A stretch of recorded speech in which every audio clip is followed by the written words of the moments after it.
Thank you. Thank you. You ready? You ready? Yes, sir. Yes, sir. You ready, Robin? You ready? Microphones are coming online. They're not quite on yet. All right. We'll wait then. Thanks, Kelly. I think they're working in the chamber. Are they? Oh, they are.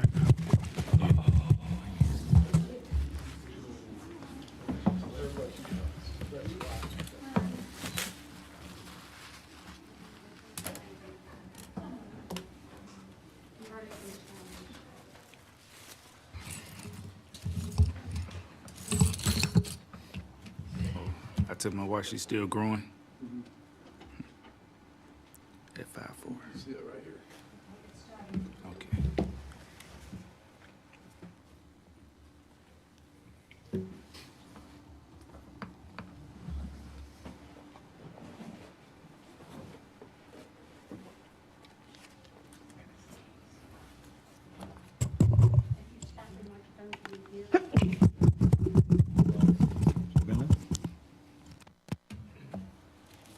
Did you hear them? Okay, we're good. Yes, ma'am.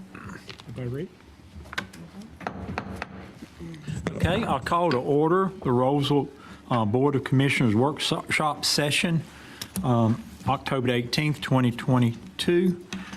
Thanks, everyone, for coming out tonight. We got a few items on the agenda to discuss as a workshop. First of all, I would just say that we have just did a appreciation and renaming of our board chamber room here. Some of you may not be aware, our former mayor, Frank Eagles, passed away about 12 months ago in this month in October. So we just had a ceremony where we renamed this room that we're meeting in as a board, and it's now called the C. Frank Eagles Boardroom.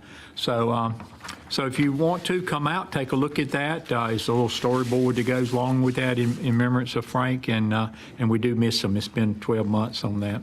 I do want to thank the people that helped pull that together. Robin from the staff here worked pretty hard on it. April, board commissioner. You probably noticed Commissioner Sutton. Sheila's not here tonight. She was here for the ceremony, but she's not feeling well, so she's returning back home. So we'll miss her, and I'm sure she's watching online.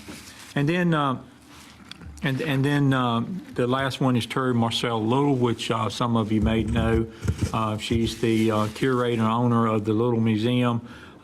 She's for historical, and she helped put this together. Thank you, ladies, for doing that. That's very nice. Appreciate it. Appreciate you all doing that. One other public announcement: the North Carolina website has been down since I think we lost email here. Most of us, I did, and some of the commissioners around midday Thursday, and I haven't got mine back yet. So if you emailed any on the board or me, and we have not responded back to you, that's the reason. We just hopefully get our email back up tonight, and we can check on that. So with that, I think we're good, ready to go.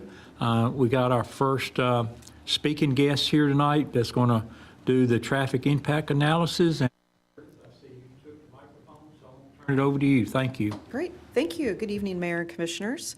I'm very excited to share with you this evening that we have 3 professional engineers volunteering their time to hang out with us for an hour. So we have the next 45 minutes to an hour to experience their expertise. And we have with us Nate Buqueen from McAdams, Brittany Chase from Exalt Engineering, and Travis Flewitt from Kimley Horn. And I'll let each one of them introduce themselves in just a moment. So we wanted to do this TIA 101 session with you all as a precursor to kicking off the Averett, Young, and Rolesville Road corridor study that we've been talking about.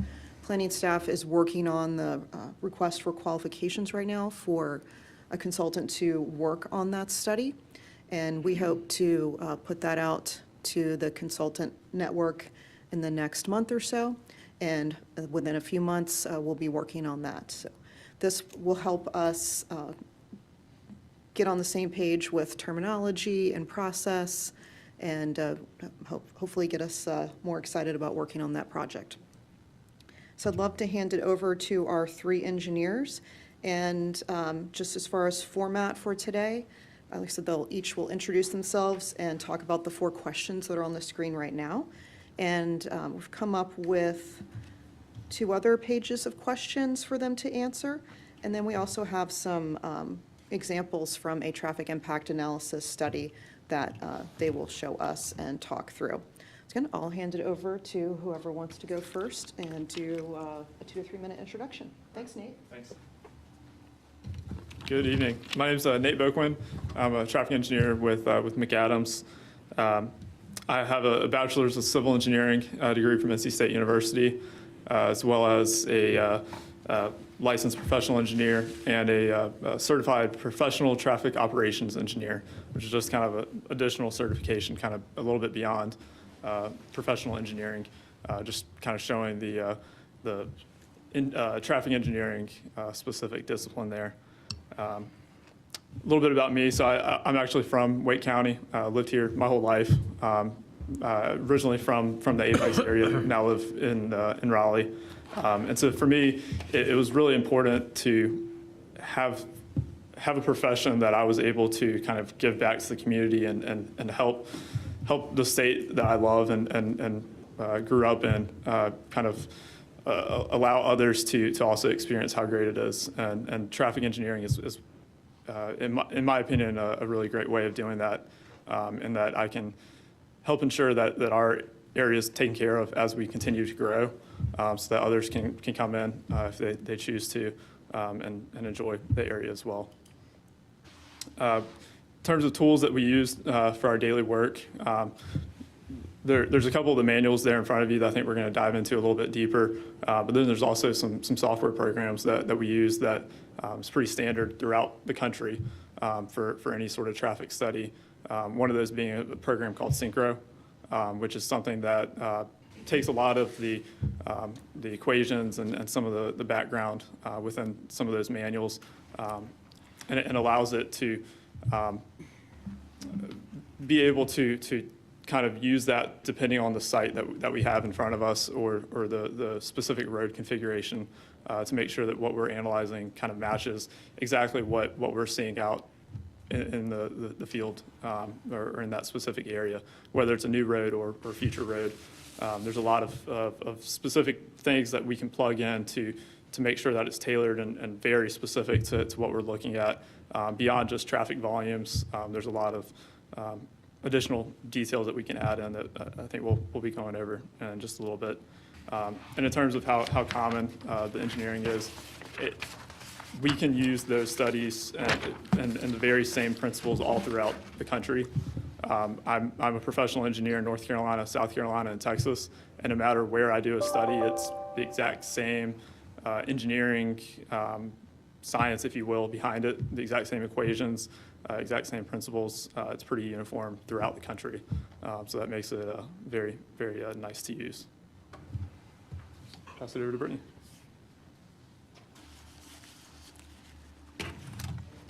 Good evening. I'm Brittany Chase.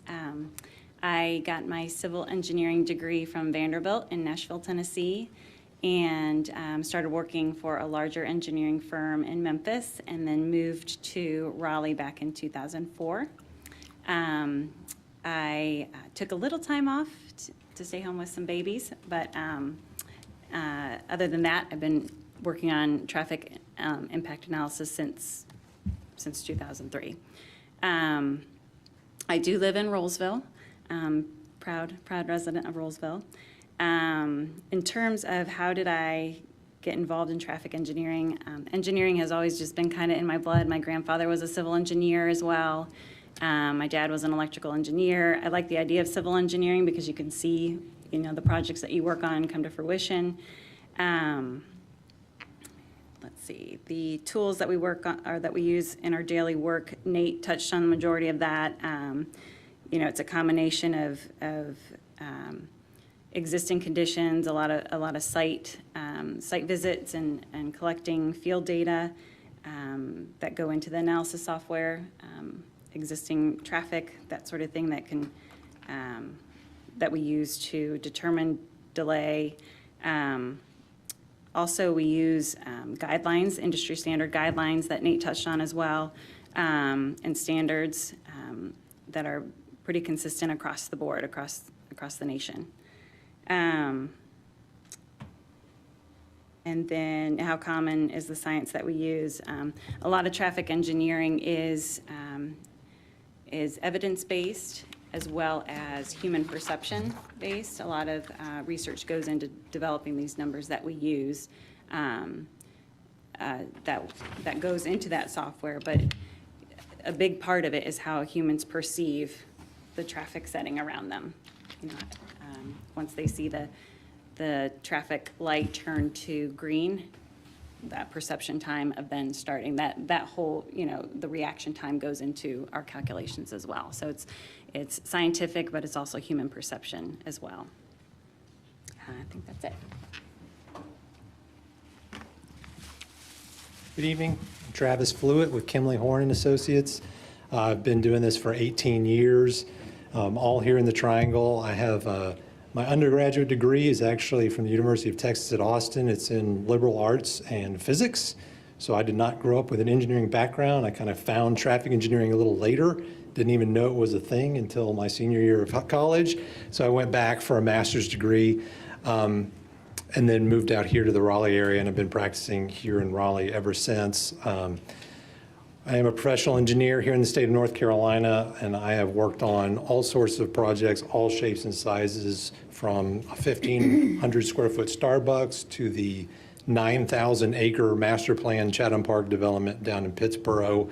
Worked on projects for NCDOT, municipalities all across eastern North Carolina and as far as Asheville. So, you know, what we do is pretty broad. Again, as similar to Nate and Brittany, we use Synchro for most of what we do. There are a couple other software platforms called Highway Capacity Software, and one that we use for roundabout analyses called Sidra, that specializes in roundabouts, particularly multi-lane roundabouts. And as they noted, the science that we use is national standards, and a lot of it is dictated here in North Carolina by the North Carolina Department of Transportation and then local municipalities. Just want to stand up and crowd around and go through the questions.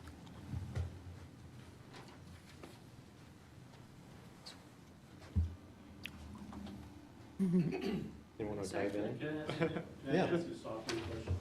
Yes. Or a software question? So I've been in places where difficult intersections, we've taken up a step to do intersection animation. Mm-hmm. Is that in Synchro or what is that?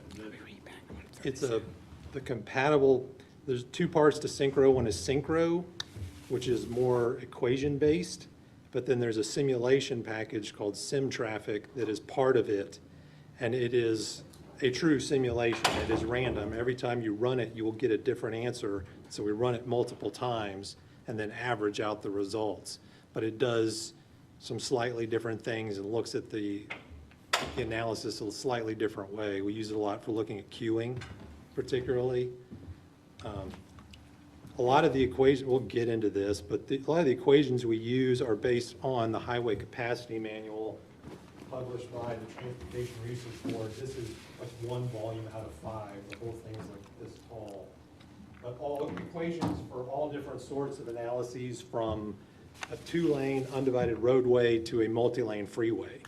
The stop-controlled intersections, signalized intersection, roundabouts are all dictated by equations and methodology in the Highway Capacity Manual. And its accompanying software program, Highway Capacity Software, it looks at individual intersections. What Synchro does is it puts them all together in a network and looks at how they're going to interact, particularly signals. How is traffic going to platoon through a network? How are the signals going to be coordinated with each other? And then the SimTraffic simulations look at how traffic is going to flow. Are you creating bottlenecks here? And what happens if you fix that bottleneck? Is it going to create an issue downstream? So that is primarily what we use those for. And that's something we use, we look at the sim traffic simulations with any traffic study. That's, with that being coupled with Synchro, that's something that is looked at for any traffic study. We might pay a closer attention if there's a specific concern or specific issue that we need to address, but it is looked at, especially for the queuing on all studies. And when we're determining the storage length needed for a recommended turn lane, we're looking at that maximum queue length from that simulation software too. So everyone does have an opinion. I heard once that the definition of a traffic engineer is everyone regardless of race, sex, or color. Like, if you've driven a car, you're a transportation engineer. But, I mean, as evidenced by the manuals in front of you, there is a lot of analysis, there's a lot of science that goes into this. We have to be registered through the North Carolina Board of Engineers and Surveyors. We have to work for 4 years, then take a test, an all-day test, in order to get registered and pass that test. We have to work under another professional engineer. And the guidelines that we follow is to protect the public health, safety, and welfare of the citizens of North Carolina. So, you know, while we may be hired by app developers, applicants that you see, there are still standards that we have to follow.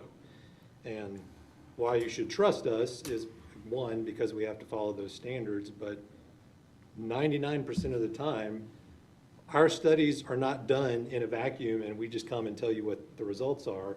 Our studies have been reviewed by your town staff, your town on-call consultants, and most of the time, the North Carolina Department of Transportation, who are the stewards of the roadways in North Carolina, and they are not slouches. They do not let us get away with much. So all of the studies that we present have been pretty thoroughly vetted. So it's not like I just made this up and came and showed you a bunch of hooey.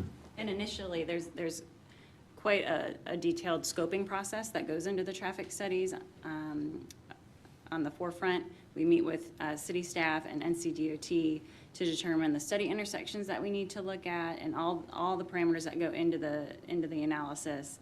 And I did want to add, North Carolina Department of Transportation has very strict conservative parameters that we have to put into our capacity analysis software. And just on that as well, the NCDOT, they're probably one of the strictest states.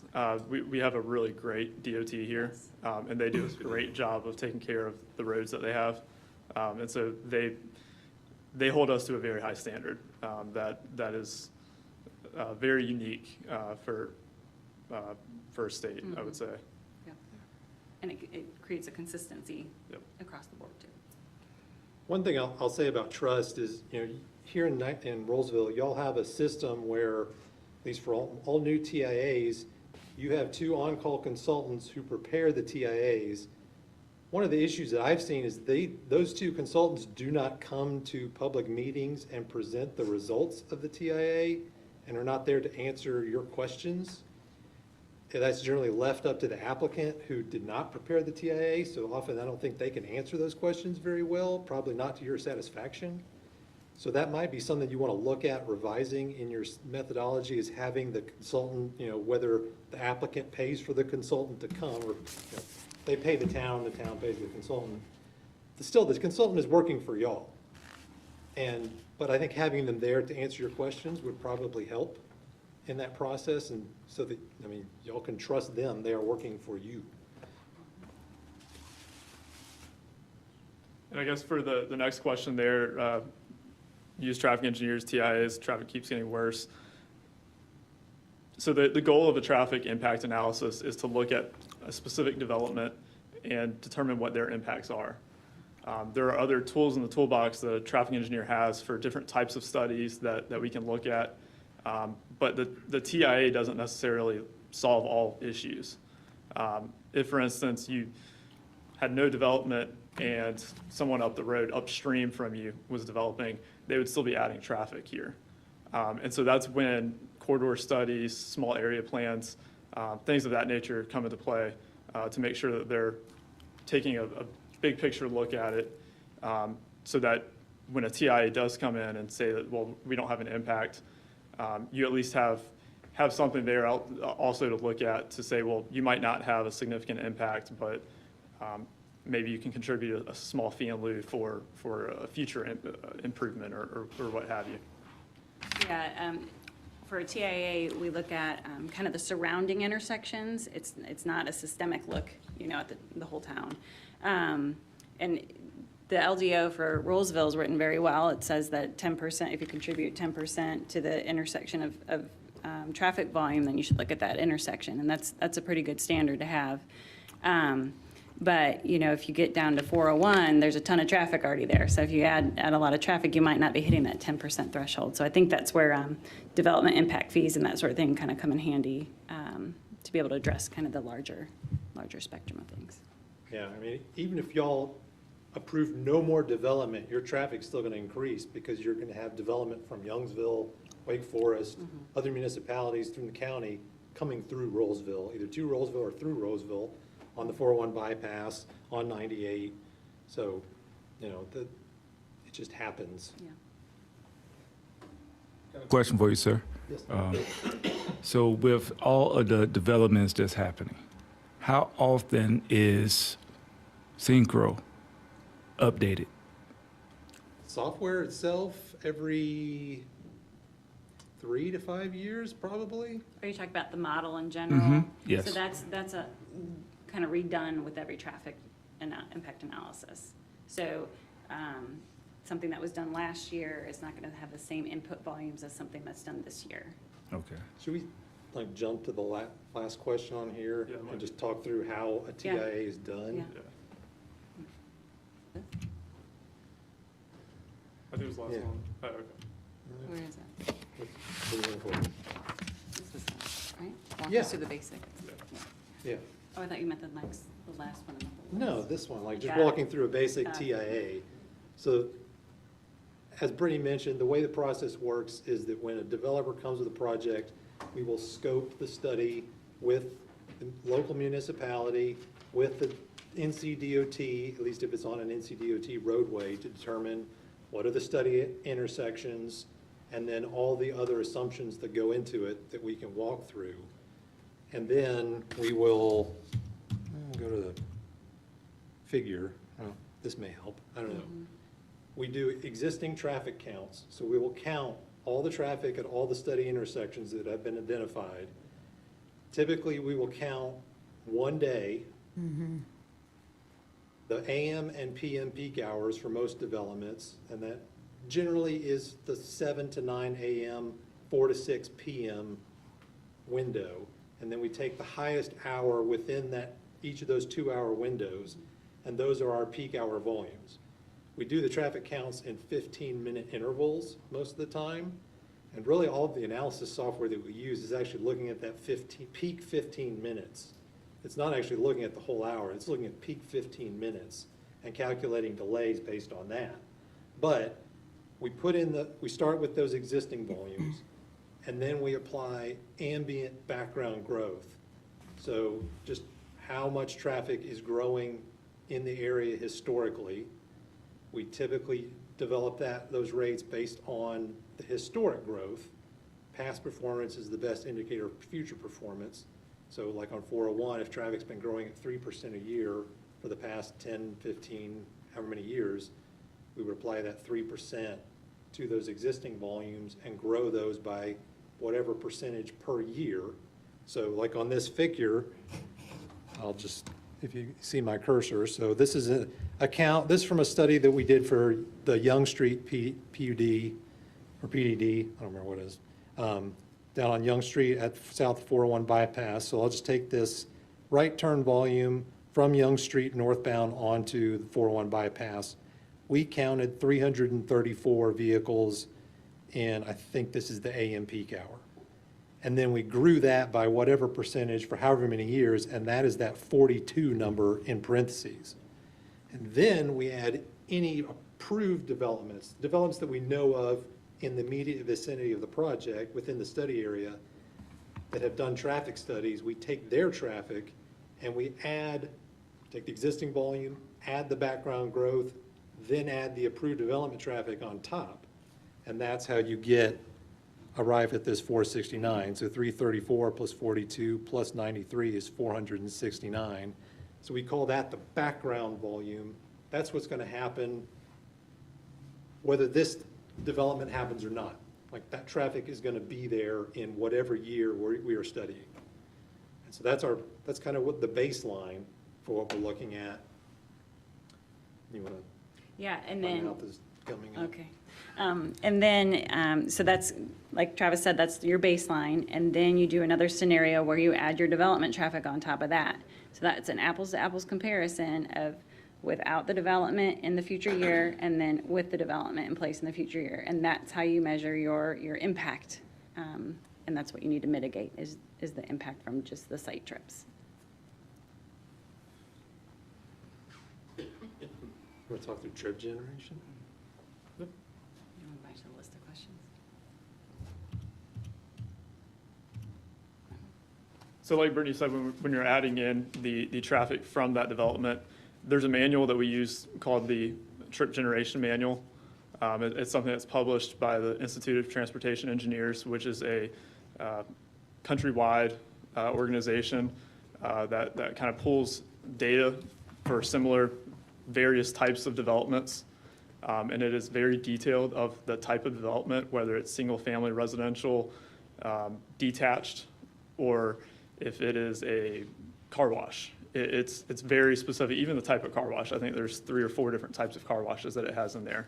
And this is information that they've gathered at those facilities. And depending on the facility, it can range from either hundreds of facilities that they've gathered information to, or if it's something that's a little bit less common, there may be only 10, 20, 30, 40 locations that have information gathered at it. But it's been peer reviewed. They publish that information, and they also update that manual probably every 5-10 years. Yeah. And so it is, again, continuously updated because we see changing trends. Recently, I think they made some revisions to types of gas stations because it came out with sheets and all of these other larger gas stations that are just completely different than the gas stations that they had 15 years ago. And so they keep the manual updated. We're then able to find whatever the land use is and the development that's being proposed, use those calculations to determine the total AM peak hour traffic trip generation as well as the PM. And then we use that, apply that to the trip distribution percentages that we have for that network. And like Brittany touched on earlier, those distributions is something that in the very initial scoping process, we propose a distribution and then it's reviewed by the town, DOT, kind of all the parties involved, all get to review it to make sure that they agree and they understand and agree with those assumptions that we're making. It's not that we're showing everybody going off in one direction or what have you. They make sure it makes sense and that they're comfortable with it. So this is an example, these are single-family detached homes.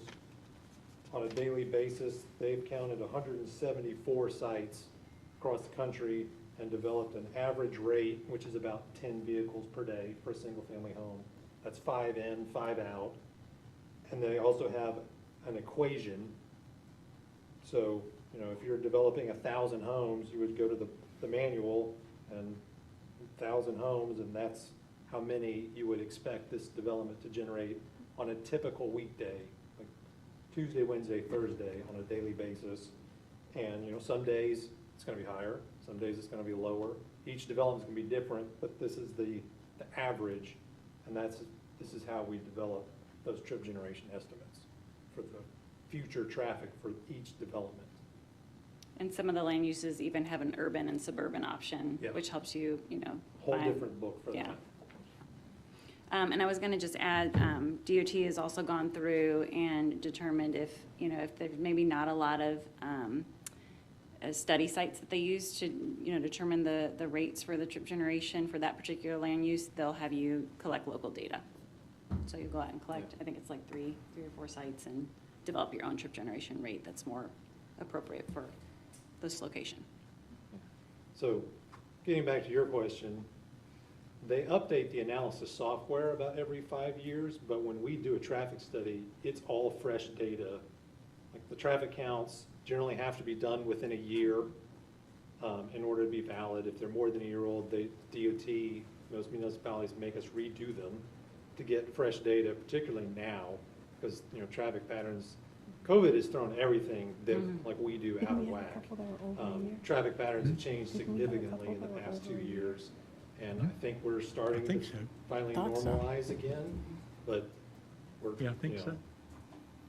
Traffic patterns are different, a lot different now than they were a year ago, more so than any other year in my experience. So the data when you're seeing a TIA, it's generally data, the count data is within less than a year old. I think Commissioner had a question here, and can I ask you before we? Yes. A lot of times, it may take more than a year for a developer to go through the process. Yes. And if they do it towards the beginning, it could be over a year. So are you suggesting that as they get closer to the time it's brought for the board, that another one is done? Is that what you're saying? Or if it's been more than 12 months, the whole process from, you know, that they've been working on it, has been more than 12 months? It's a good question.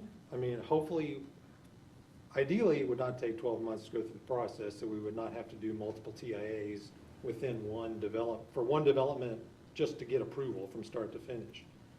But we don't study just the existing year. We project out to the future. You know, we're anticipating when the development is going to be completed and built out. So like for single-family homes, if you're going to build 100 homes, we're projecting not just when they're built, but when they are fully occupied. So when you have 100 homes with 100 families in them, and that may be 2025, 26, 2030, that's our horizon. And generally, if the horizon hasn't changed, then we try to keep the TIA and not redo it. But, you know, I don't have a good answer for that question. If it, from start of the process to finish the process, if it's been 18 months, you know, again, I think now, hopefully things are starting to normalize a little bit. Yeah. I think, you know, the whole idea of good for a year is more, we're going to use the most recent data we have when we perform the study.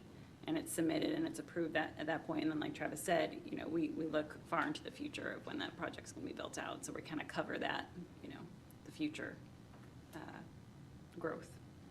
And that year that we're looking out in the future, again, that's one of those assumptions that we make very early on in the process, and we get it approved by everybody. So it's not that we're saying that the development's going to be built by 2024 when it's 1,000 homes. Something like that, somebody would call red flag. That's not how that works. And so they make sure throughout the whole process, all of those assumptions of the build out year, whether we're looking just a couple of years out, but town staff knows that the process might take X amount of time, so we might need to push it another year. That's all looked at to make sure and vetted to make sure that it's a reasonable assumption. And I wanted to add one more thing to the basic TIA process. The town of Rolesville has a very well-written LDO for mitigation measures. For example, NCDOT requires if you increase the delay by 25%, then you need to look at mitigation measures. Rolesville's is 5%, so it's very, very good at capturing the impact of the development. Do you want to touch base on that one? Sure. I guess follow-up to that, you know, it's just a full-blown TIA you can do. It's no year later you could do a revision or kind of an update or refresh or something like that. Typically, when we've had to do those, we have kind of back-checked our numbers, and they end up being pretty close, you know, to where if we collect data this year, apply 1 year of growth, collect more counts, it's pretty accurate. Yeah, and I think that would make the commissioners more comfortable from what I've heard, because it could be a new development that has came in doing that 1 year. So it'd be, you know, if it's possible, do a quick I guess what I'll call this a review. Yeah. No, I was just gonna say, because the mitigation is based on The no build and the build out, the existing isn't what matters as much. It's of course good to see what the existing conditions are, but because your mitigation is based on those future projections, I don't know that there's going to be a huge benefit of recollecting data just to do kind of the existing again. Does that make sense? But even during COVID, because if you Yeah, look we at don't numbers, we didn't use COVID, we didn't use raw data collected from COVID. We used, we weren't allowed to. Yeah, we went to great lengths to figure out collect traffic data during COVID. If we did counts, we had to apply a factor to account for COVID. We had to compare it to old data and grow it. I can only say, thank goodness, we seem to be out of that, because it was New a normal. huge hassle, and I but think there was they- still growth during COVID, not as much as in previous years. And I know that was a concern with some of the developments that came forward, because I don't know, I just recall somebody saying something about 2018. I'm like, well, how do you compare that? Because there's been growth, it's been slow, and I know you're projecting forward, but it causes a lot of questions as to, I get you guys follow a standard, you have your procedures and your guidelines, but at the end of the day, we're the ones sitting here looking at the traffic buildup, looking at gridlock. And I understand, you're not going out to Lewisburg or Knightdale or Wake Forest or Raleigh necessarily. You're looking more local, you said. But those surrounding cities are bringing in a lot of traffic. Yeah. So how do you account for that? You don't. That's in the that should be factored into the background growth rate that we talked about. Because we may not know what specific developments are happening in those communities, but we know their traffic is coming through Rolesville.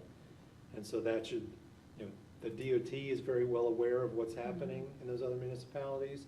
So that's where they weigh in on, no, you need to up that growth rate to 4, 5, 6% to account for all that additional traffic. And we don't use counts from 2020 to figure Yeah. out the growth rate. So let me give you an example. 401 by 5401. That's gridlock. Before 5 o'clock when people typically get off from work. So I know that's not Rolesville, that's Raleigh. But how do you account for something like that not happening here? I mean, I guess you can. You don't have a crystal ball, but I'm saying that's my fear, is that what's happening there, you have to time it just right to get into Roseville. Otherwise, you're going to be stuck in that traffic. And I think it goes maybe towards Spring Forest and then into town. So eventually, that's going to be Roseville from like 5 o'clock until like maybe 7 o'clock. So I'll give you an extreme example, but I think this is maybe what you're facing.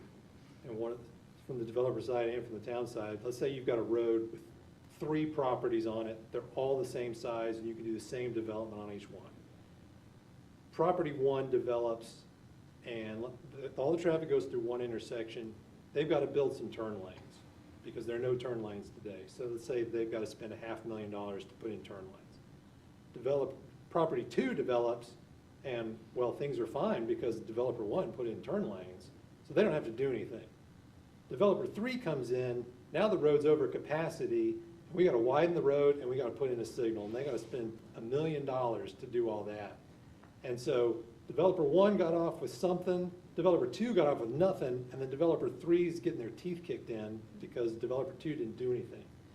So that's the challenge on your side of the table and that the developers face, is how do we make those impacts fair and equitable is the term that I like to use. How do you make sure that each development is paying their fair share? And I think the only way we found to do that in North Carolina is impact fees, because the TIA process is not great at solving that problem. And, one of the questions y'all ask is, Rolesville's trip threshold is 500 daily trips or 50 peak hour trips. And is that low or high? That's very low. The only municipality that I know of with a lower one is Southern Pines, and theirs is 300 daily trips. So your threshold is very low, and probably what you're seeing a lot of, and may continue to see a lot of, is developers coming in with traffic studies that show just a little impact, like we shouldn't have to do anything because we're this much impact. But all those little impacts add up to big impacts. And if nobody's done anything, all those little impacts, now y'all are stuck with the traffic and having to foot the bill, or DOT's having to foot the bill, and they don't have any money. And yeah, and that just goes back to that systemic idea of collecting the development impact fees. And then also, frontage widening requirements are a good idea as well, when you have to widen half the ultimate section. So like the example that Travis was giving, if you have developments coming in a row, then all of a sudden you've got one direction of your road widened completely. So I guess this comes down to what you just said, and maybe we don't necessarily see that the way you can look at it and say, oh, they're going to need development 2 to do something in development 3. Maybe I missed it, but I don't see anything in the report that says that. So developer 2, they know what they're doing. They're coming in real quick, doing what they have to do and get out because they know what's coming. Because I know they all speak to each other. How do we see that in the report? Where's that recommendation? Well, we don't often know that. We don't know that. We don't know what's coming after. The developer may know, but we don't. No, I understand that because I think y'all get beat up a lot in meetings because we're just like, oh my God, this is awful what we're seeing because we live here and we know what's going to happen. But what I'm saying is, how do we, other than reading the report, there's a lot of numbers, a lot of pages, where does it stand out? And again, I may have missed that, where it says, I would recommend that the town requires this or asks for this from this developer because this is going to get bigger and uglier. I mean, you're really peeping into a crystal ball at that point, but your experience as an engineer would help us to put that in there when people were coming in asking for changes, asking for zoning changes or asking for anything. At least we know, well, you know what? Because developers, to me, don't like to put in roads. They don't like to be responsible for stoplights. But if that's the direction we're going, and as someone who did the TIA for the town, shouldn't we have a page set aside to say these are the recommendations, I would say? Have y'all seen that and I just missed it? No, but I have a question to follow up on what Michelle is saying.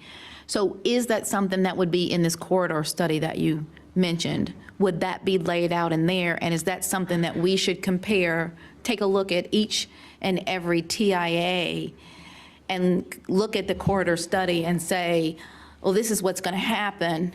Yes, Meredith? Yes, one of the hopes with the corridor study is to look at, that entire corridor from Averett Young down to Rolesville Road and figure out what's that trigger point that would, make the road need to be widened, or what would the level of service be if this many more units come into the corridor, kind of looking at the big picture, and then as things come in after that, we'll have that corridor study to look at as another piece of information. I just feel like we should have had that already. But I'm not blaming anybody. This is all high-tech stuff, and I get it. But I'm just saying, I feel we should have had that because I always feel like sometimes we are behind the 8 ball when something like this comes up. Go ahead. Again, the TIAs, it's not a perfect tool, and I'm not sure it's ever going to address what you're looking for, because that's where a corridor study or a comprehensive plan is going to look more at how wide do these roads need to be in the future, what are our trouble areas, where do we need to focus the attention, because the TIA, again, is focused on the impact of one development rather than, they do build upon each other. So development X, like the Young Street PD, when it developed, anything after that has to take it into account, and the next one's going to take that one into account, and they're all going to add up. But at the end of the day, they're all looking at what's the impact of this development, and generally those impacts are fairly small. There are exceptions, but for the most part, they're small, and they're not going to show you the bigger picture most of the time. That's unfortunate. I want to make sure I understand what you said. I think that's the first time I've heard it said that way from that side of the table there. Because, and I'm going to be, I drive a car all the time, but it doesn't make me a traffic engineer, so I know that. I don't claim to be. But I do know, like some of the stuff that we have to be concerned with is much simpler than traffic. And I'll give you an example. Sewer. Sewer is similar. It's a conduit for something different than traffic, but it's a conduit. And, you know, a 12-inch line only carries so much with it. And, you know, it's limited. If it's 500 units, that's all that's going to be allowed to be developed is 500 units in that runoff shed or watershed or whatever. So, you know, I think we've done a transportation study plan which shows the street size of streets and stuff like that. And the two ones the commissioner's most concerned with is Rolesville Road and well, both sides, I guess. Rolesville Road one way and Averitt Road the other way. It appear, if I was understanding you correctly, from a comprehensive standpoint, it should be a density number that could be put on all the feeders that would go into, say, Rolesville Road. Because, you know, what they see, they may see a development that can be developed anywhere from maybe 6 to 12 units or 2 to 6 units or whatever. But it may not, the road may not be able to sustain everything getting developed to that. And in a sewer line, it won't be. It will be a stopping point put on it.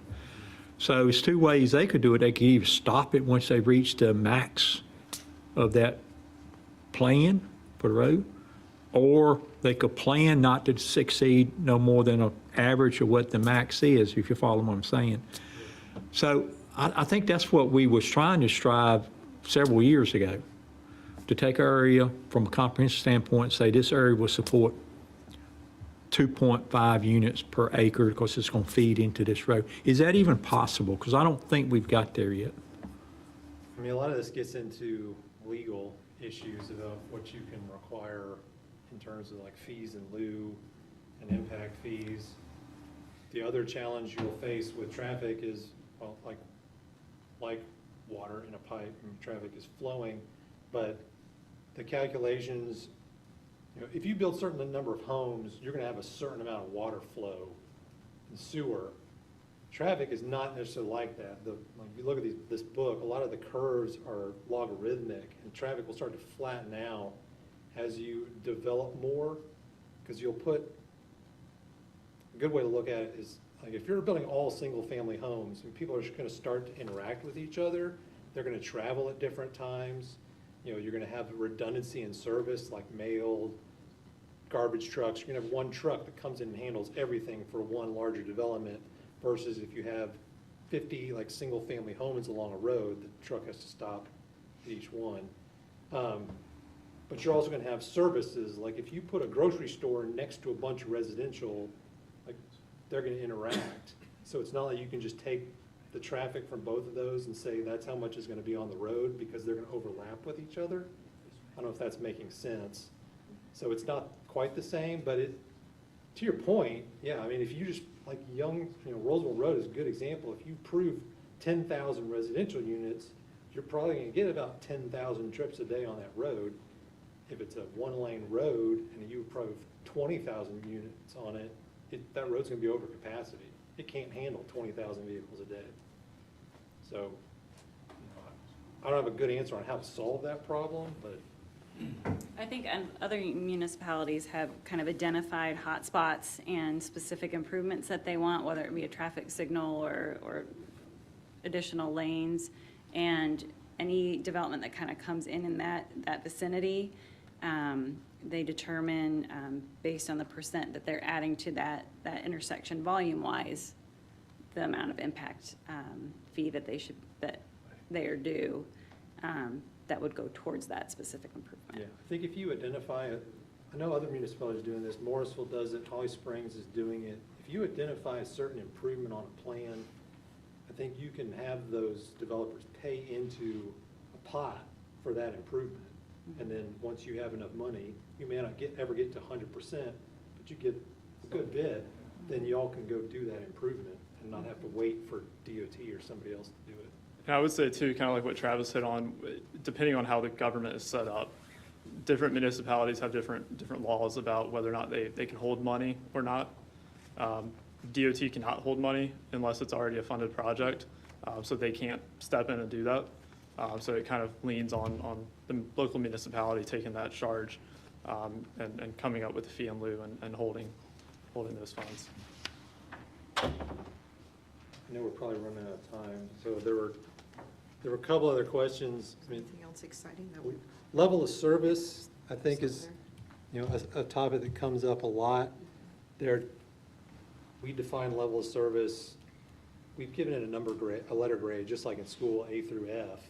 But it's really, you're looking at different delay thresholds, and there are two different sets of thresholds.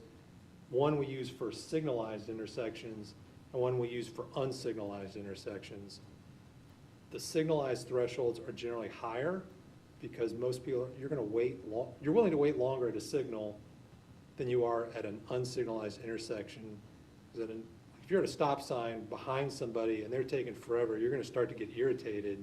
You're like, why didn't they turn? Come on, turn.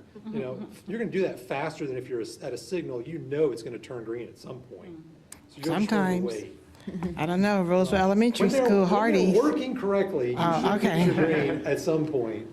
So you're Right. willing to wait a little longer, so the thresholds are set higher. But at an unsignalized intersection, you're gonna get frustrated more quickly, and you're more likely to do something stupid and make a bad decision more quickly.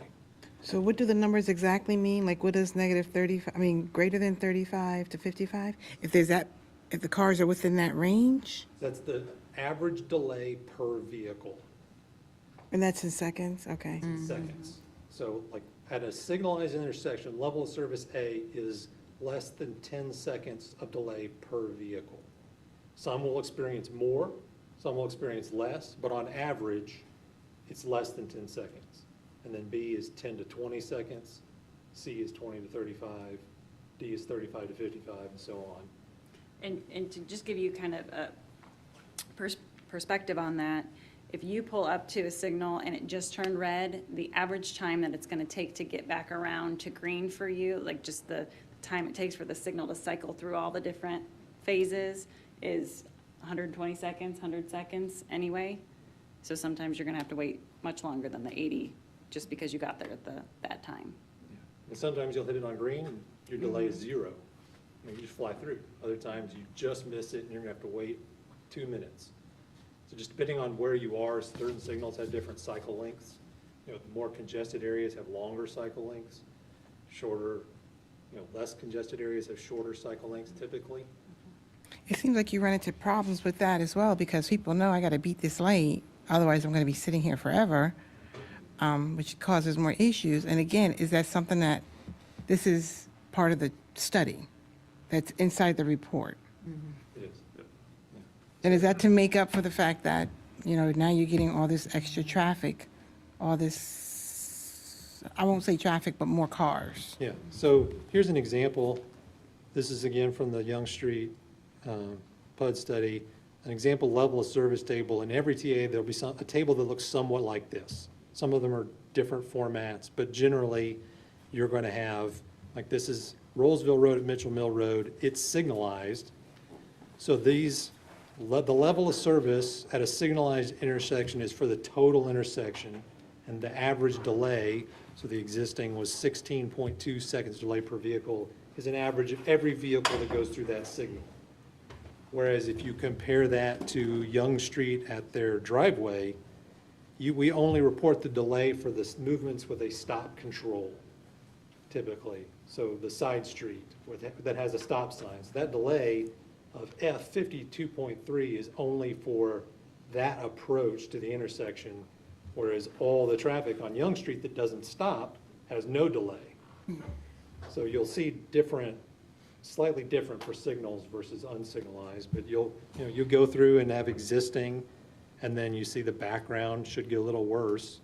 And in this case, the build out got better, probably because there were either changes to the signal timing or improvements were made to the intersection. I have one. Okay, so yeah, so this, thank you, Brittany.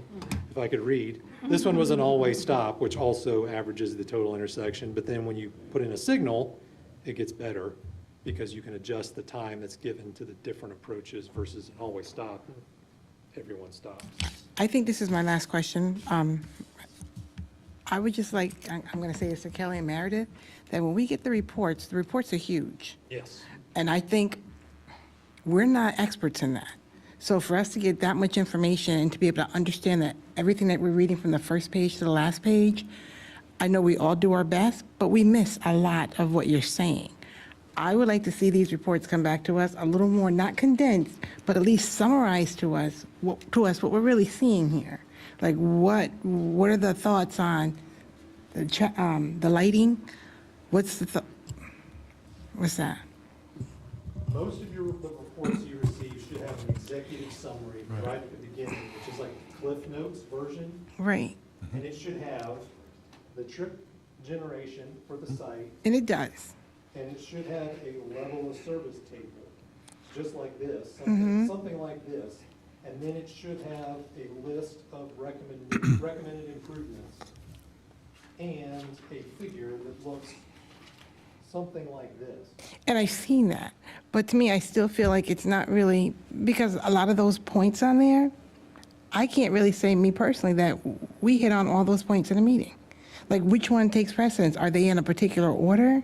Or is it just a recommendation that you all are able to come up with in that type of order based on the results of the study, if that makes sense? But I know it's there, but it's still, to me, it's still a lot. That's why I think having your consultant come and talk Yeah. through the TIA would be beneficial. And I agree with you 100% on that. I have two questions. First question, there's a question here from Commissioner Sutton. She says, why not have a plan already laid out for the road in advance? Then no matter whether you are developer 1, 2, or 3, you pay a predetermined amount to expand the road. And the amount is based on growth projection, and it might be a greater amount than basic impact fees. That's essentially what Makes the it- corridor study is going to do. That's what okay. All right, and then my question is, so you as professionals, if we bought a TIA to you, what would you look for, being the board?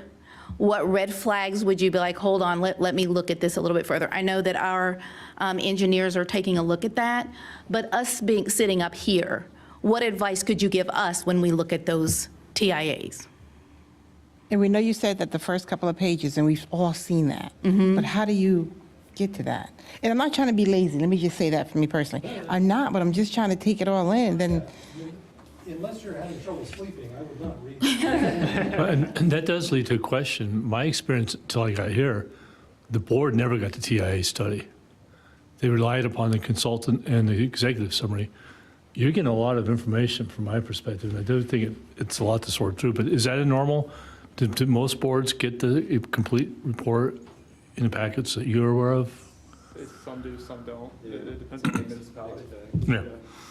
I would say, to answer your question, looking at the delays, when you see level service F, that should automatically be kind of a flag to at least look at it a little closer, see why that is, what's going on there. can I just tell you one? I'm sorry to interrupt you. There was another lady that came here, who was an engineer in Michigan. And when she brought that up, the attorney for the other side shut her down because she wasn't from North Carolina. And that was my first time recognizing what she was saying as something to look for in the report. And it doesn't mean necessarily that when you see level service F, something should be done there immediately. It could, if you have a road with a high volume and you put a single-family home driveway on it, it's going to show, if you modeled it, that it would be level service F just because they can't turn out. But that means look at it and see what's going on there. If that is something that maybe we need to look at a potential signal, maybe they're not impacting it greatly, but maybe a fee in lieu would be reasonable. It can be a starter to some of those conversations of something might need to be done here. And then more specifically, if you look at what they're calling background on this table, that's the future scenario without the development there. And then you look at the next scenario that has the build out, then that's the difference between those two numbers is your impact from your development. So even if it's F and no build, the developer might not necessarily have to do something if the delay increases by 1 second. Does that make sense? looking at the change in delay, change in level of service from the existing or background condition to the build out. But yeah, if you see an F, that might be something to ask about. Like I see an F, are we okay with this? There's some places you're okay with an F, there's some places you're not okay with an F. But that's Depends on the another context. good point, though. If you're consistently seeing traffic studies come in that have an existing scenario of the same intersection showing F every time, maybe that's something that you can identify, we need to do something here. That can be where our development impact fees go to. It's not necessarily the developer's fault, but something needs to be done here. So oh my God, I said that was my last question, so this will be my last one. So I remember something was said, like when you jump, and I think she said something, but I'm simplifying it, like 2-letter differences. That was an issue. Didn't know that until she, from Michigan, said that to us. It depends on, you can set your guidelines to whatever you want. Like Right. Brittany said, your UDO is written, I think, pretty well. And I'll use the town of Southern Pines, for example. I do a lot of work there. That is one of their requirements, is if you change the level of service grade by more than one letter, you have to look at a mitigation. So it could be from A to C. And, it may still work, but you need to look at why did it jump from A to C? Because we don't want one development eating up the capacity of our roadway Yeah. or intersection. Typically, level service D is kind of considered the acceptable across-the-board level of service. So that's why he's using the example from A to C isn't really usually a problem, but again, it is eating up capacity of the intersection, so. Yeah. And other times you'll see a development that comes in and the background condition is right at the threshold and this development just adds a little bit to it and kicks it over the threshold. It's like, you don't really need to mitigate that just because the level of service changed. Again, it's looking at the change in delay. But other times, you may go from, like, this is a D, the pretty good D, and now you're taking it to an E, like, you need to do something. Yeah, and it's like we talked about that one time in my neighborhood, one vehicle can push it over Yeah. and cause that D to an E to happen. But that's one single-family house. Should they really be responsible for putting in a turn lane? No. I know, but then that's what you said earlier, then it goes to the next development, the next developer. And that one that went over, which I understand what you're saying, it's gonna be a part of the problem in the future. And we see that a lot. It's completely dependent on who comes in first, and timing. And it may just be making sure that the consultants that are working on the TIAs understand that fee and lieu could be in their toolbox that they can work on, which might be conversation with the town attorney to make sure that would be possible here in Rolesville. That would be a strong recommendation, at least from my perspective, is to look into those avenues, have that set up. I think that the thing you need to make sure of, I think if you're gonna do that, is you need to identify those improvements in advance. Yeah. Like you can't just show up to a meeting and like, I really want a turn lane here, you need to pay $5,000 toward this turn lane. It needs to be on a plan somewhere, an identified improvement that needs to be done. And I would say too, a policy for how that is implemented. Yeah. I think Holly Springs might be a good example for that. I think they recently implemented a policy for that. So they may be ones that you could talk with and see how that was done. Thank you for naming them, because we really do. We need to figure something out, Do because a really good job. it would help us as a board not take up so much time on the studies if we understood it and we understood what we had in place for the different scenarios. Because it's very frustrating. I know it's frustrating for you all, because I know we come at you with daggers, like, well, wait a second. You don't live here. You don't see what we see. So I know it's more than seeing what we see. There's a lot that goes into it, but sometimes that's what it comes down to. I'm just thinking, 3 o'clock, that traffic is coming. How did the study say it's not coming? So I appreciate your, And y'all are in a challenging spot. Y'all have experienced a lot of growth in a very short amount of time. That I don't think y'all were expecting 10 years ago. So, I don't envy your position. But the good news is that growth will be used to calculate future growth rates, so we'll be right. accounting for that. Yeah. There was one other question. Why does it seem like there has to be a fatality before a traffic signal is installed? In the manual on uniform traffic control devices, there are warrants for determining when we can put in a signal. If everybody wants a signal at their neighborhood and nowhere else. Oh, sorry. Yeah, so everyone wants a signal at their neighborhood, but nowhere else. So if we had signals at every entrance to every neighborhood, we would be nothing but traffic signals on our roads. So this outlines, there are different thresholds based on volumes, which is what we use most of the time. The volumes have to be there, typically over a period of 8 hours within a day. So a lot of residential developments don't meet warrants for a signal because you have a lot of traffic in the morning for an hour or two, and then a lot in the afternoon for an hour or two, and not a whole lot in the middle. You're same for offices. Retail generates a lot of traffic signals because there's a lot of traffic throughout the day.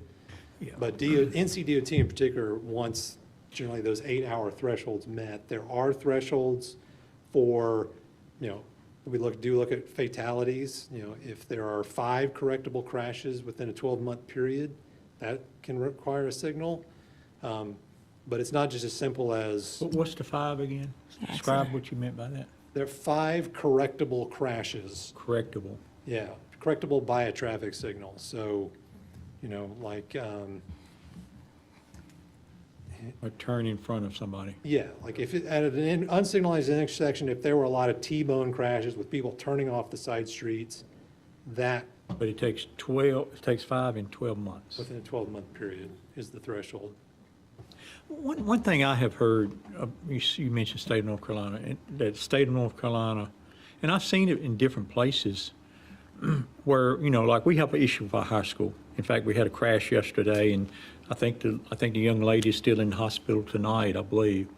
And we have one quite often out there. I'm thinking it's close to 5 a year. I'm not sure, but it seems like it's that much. But I know a lot of places I've been to there, and I understand you don't want a traffic light when there's no traffic. But why don't state of North Carolina allow it to be used during these situations, like when school is in, and then turn it off to the other 23 hours of the day and have it just flashing or something? Why did they not allow that? That's a great question, and I don't know the answer, because in Texas, they do that, and it was a major source of frustration. But do the same thing. So I'm from Dallas, and signals like in the middle of the night will go on flash, and it's basically like a stop or a yield sign. We don't do that here for safety reasons primarily.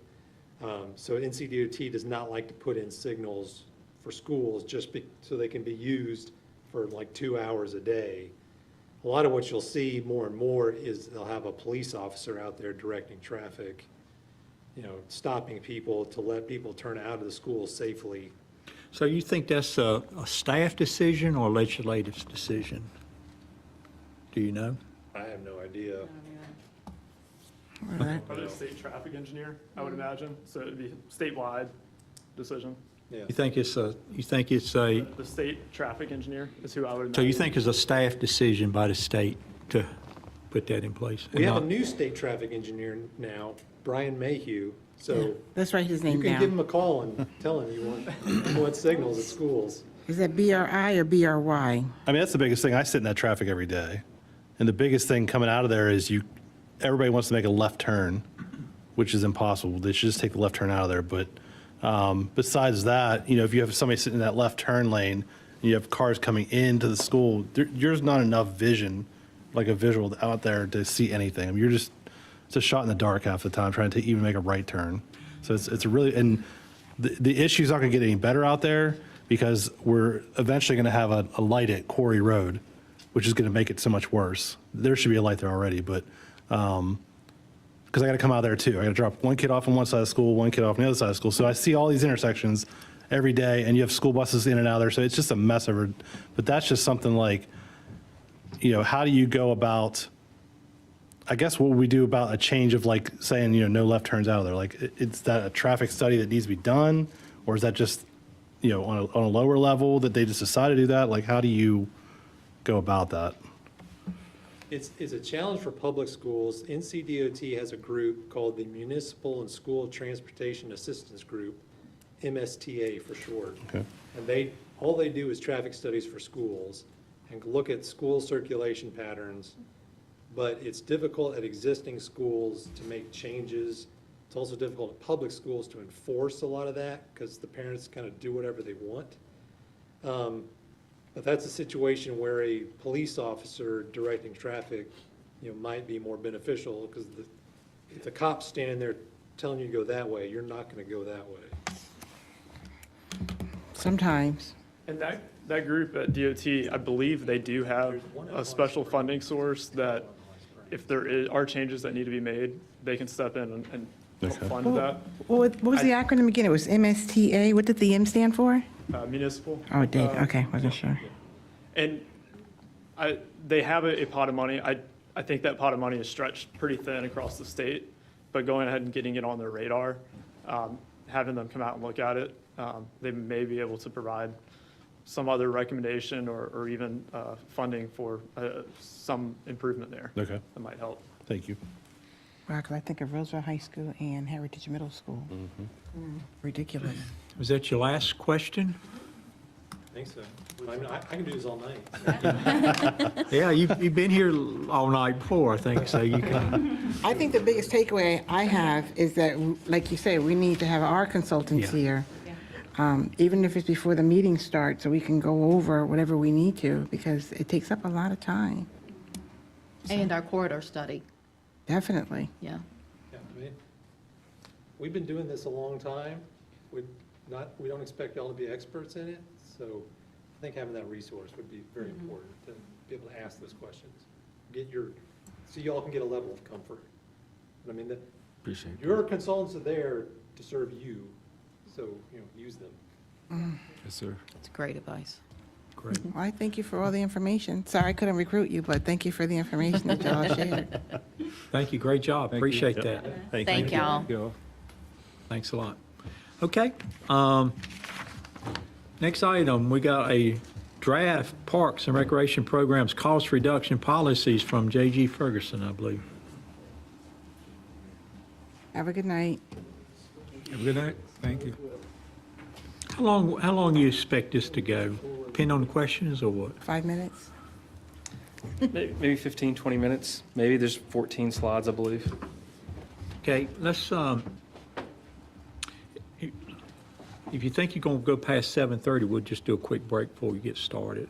It's up to you, Mayor. I'd hate to say no and then go past it. Can you break even, if we hit 7:30, take a break then? Absolutely. Plan to do that? Yes, sir. That'd be great. Ready? Go ahead. Mayor, Commissioners, thanks for having me tonight. This is the cost recovery policy for programs and events for the Parks and Recreation Department. We've kind of had an unofficial policy, kind of, going back 15 years or so from town board to staff, 80%, 100%. There's never really been a defined answer in where we really want to be at. So in our most recent Parks and Recreation Comprehensive Master Plan, one of the goals and recommendations was to come up with a cost recovery policy. And we'll kind of go through that policy a little bit through this presentation. And if you have any questions, feel free to ask, and I'll do my best to try to explain as we go. So to start with, kind of talk about our cost recovery, some things are important. Is what is the cost? And that's all expenditures that are associated with the program. Subsidy is, how much of the cost of the unit is absorbed other than by the consumer, tax offsetting some of those costs. And then cost recovery, all of the revenues associated with the program. That's whether the program's supported by fees or grants or sponsorships. And we see that by user fees for registration fees, grants like United Arts, we use those for some of our special events programs, and sponsors for special events and athletic programming as well. So that's just some examples there. So again, what is the purpose of this policy? It's to help establish a consistent and equitable pricing structure. It's to help this board understand the logic and the pricing structure for all of our programs and events. And then shows distribution of services for all the residents to see as well. The slide after this will be the pyramid, but I want to kind of give you a heads up on this cost recovery pyramid. A lot of public agencies use this pyramid or something that's very similar to it. We've kind of tweaked this one a little bit from what others have and what we have in our comprehensive master plan. Most and what we are also doing is basing our cost recovery on direct cost and customized to each agency. So again, that's where we kind of come in and tailor fit it to meet what's the best need for Rolesville. And as you get to as most pyramids, your base is going to be your largest and your strongest, so that's going to be your largest number of service at the bottom, and your smallest service will be at the top of the pyramid. So this is a cost recovery pyramid that we have here for the town. At the very bottom, your cost recovery is your essential programs, or so your pure community. When we look at those things, we'll go through some examples here in a moment, but so then moving up the pyramid, you got your mostly community, then you got community and individual mix, mostly individual, and pure individual at the very top. And to the right of that pyramid, you'll see with that cost recovery percentage where that kind of falls. And again, I'm going to go in more in depth as we move along. So I'm going to start at the bottom. What's our peer community? That's your cost recovery is anywhere from 0 to 25%. What we do here in Rolesville, we look at those as more of your parks themselves, like Main Street Park, Millbridge Nature Park, the greenways, and inclusive programming. So that's where we kind of look at that pure community. Mostly community, that's where there are special events. We kind of fall into that category for it's mostly community. And that's where you want that 25 to 50% cost recovery, somewhere to fall into there. This is a program not only benefit those who participate, but also the community at large. And that's where we're really trying to capture the community and give them a place to engage with their fellow neighbors. So, I don't want to interrupt you, but I do have a question about this. Special events, we have probably a dozen of them a year, maybe a little bit less. But so you're saying we're averaging about 25 to 50% of what the taxpayers have to pay on those? Is that what, like Fall Festival, we breaking 50-50 on that or something? Or? Right. So those events, like we have a small Fall Festival is a great example. That's coming up October 29th. So that's a great example where we come in with, we do have like a low vendor fee for our event because then we wanted to expand our event. But we do offset a lot of that with either sponsorships and tax, our general fund that's allotted to Parks and Recreation through that line item. We'll spend that, but we don't recover as much as we do through other programs and events. Because this is a benefit to the whole as a community, so it's subsidized with taxes. So we're looking at range 25 to 50%. Right, and we'll get to that in a few moments where we want to hit, but 25% is kind of where, or 50%, somewhere in that range is where you want to fall for best practices. As we move up to community and individual mix, this is where your range is usually around that 50 to 60%. And that's your educational classes and your health and wellness programs as well. So again, it's that community, you're bringing those folks in, engaging in those, but it's still got a little bit of individual component to it. Mostly individual, this is where your athletic programs fall in, your camps fall in. Again, you're getting more individualized, but yet you're in group settings, it's leagues, it's teams.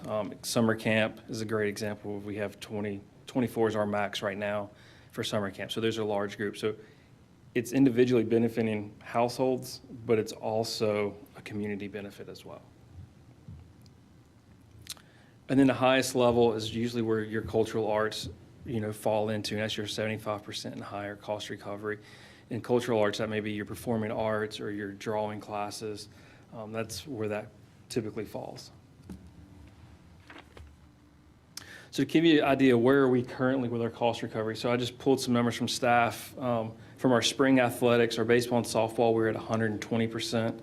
Soccer is at 125%, but we also bought some equipment for that, so that brought that number down. Otherwise, it would probably be, this fall, that number would be significantly higher than what it was in the spring.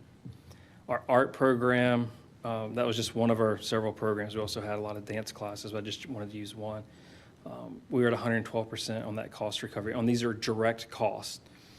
I just want to ask real Yes, quick. ma'am. So anything over 100% is, I don't want to say profit, but that's more being made on the town side? Right, so that, again, these are just direct costs. When I say direct costs, we'll use baseball for an example. That's an easy one. That's your officials, your part-time staff or your scorekeepers, uniforms, those kind of things that go in directly to that equipment, catcher's gear, baseballs, softballs. That's that. We're not looking at full-time staff costs, not looking at the light bill. We're looking directly at just what it takes to run that program. So, Did you say referees are included in that? yes, ma'am. Okay. Yes, ma'am. So we're not making money wholeheartedly on that program, but our direct cost, we are recovering what it's costing us to put on that program outside of full-time staff and facilities and maintenance. So is the goal to get to 100% or better for each program? No, or ma'am, that's what we're going to catch up to in Okay, a few all moments, right. what our goals, what best practices are and what we as staff recommend for our goals as well. And there's ways to do that. What we've talked about is where we're getting to a point where it's getting harder and harder to hire part-time staff. Well, we see that we're hitting our 112, or 120%. Maybe we can increase part-time pay and pay higher to help bring that back down to 100 or wherever that goal is, but yet help us also retain or recruit additional staff as well for part-time positions. Or maybe we enhance the program, we give nicer uniforms because we can offset that, and things like that. So, 4th of July last year, we had 20% cost recovery. Obviously, we didn't get the sponsorships that we got out and didn't get those, but we're striving to get that number probably to 25% is probably what our goal would be to get. But we also had a large increase or a significant increase in the fireworks themselves. The show is getting more and more expensive every year, so that kind of offset a little bit what we set our sponsorship goals for. And then summer camp, we just ran these numbers. I believe it's probably closer to 60%, but this was just a rough number we put together this afternoon. We are currently renting a facility for that, and again, with staffing, we probably had a little extra staff as we had some turnover in full-time staffing. We wanted to make sure that was covered. And then we also have to reduce the number of participants in the last couple of weeks. We have a lot of part-time staff who start taking our back off to college, so we have to reduce. But so that we're looking at those numbers now to make sure that we're on pace to have a good cost recovery goal for that next year. I assume the cost of fireworks is in that cost there. Yes, sir. So the fireworks, the inflatables, those costs. Yeah, because it'd be a completely different number if you didn't have the cost of the fireworks, right? Absolutely, yes, sir. Because we get some kind of recovery on the vendors, do we? Yes, sir. We have a vendor fee, and then we had grants from United Arts to help pay for the band itself as well. So the band goes into that cost, the stage, the generator rentals, those kind of, anything that's we don't use day-to-day or full-time staff, that's what we put into those direct costs. One suggestion, get more vendor fees next year. They did well this year. So it was a great turnout for 4th of July, absolutely. It was. I mean, there was long lines at the vendors. I think could have supported a lot more of them. We could. But that was a good coming back year, and we know now to prepare for more. I think they'll be knocking at the door. I know one of our vendors was just standing out there, and I asked him, I said, why don't you have your thing here? He said, well, I didn't know what to expect, So here's the best practices for each level of service. And again, the town goal is what staff put in there, what we're open to feedback and information from the town board. So we'll start, again, we'll start at the top and work our way down. So for cultural arts, best practice is 75% for town goal. We put 80%. Athletics and camps is, again, mostly individual. Best practices is around 60%. The 75 we put for town goal 80%.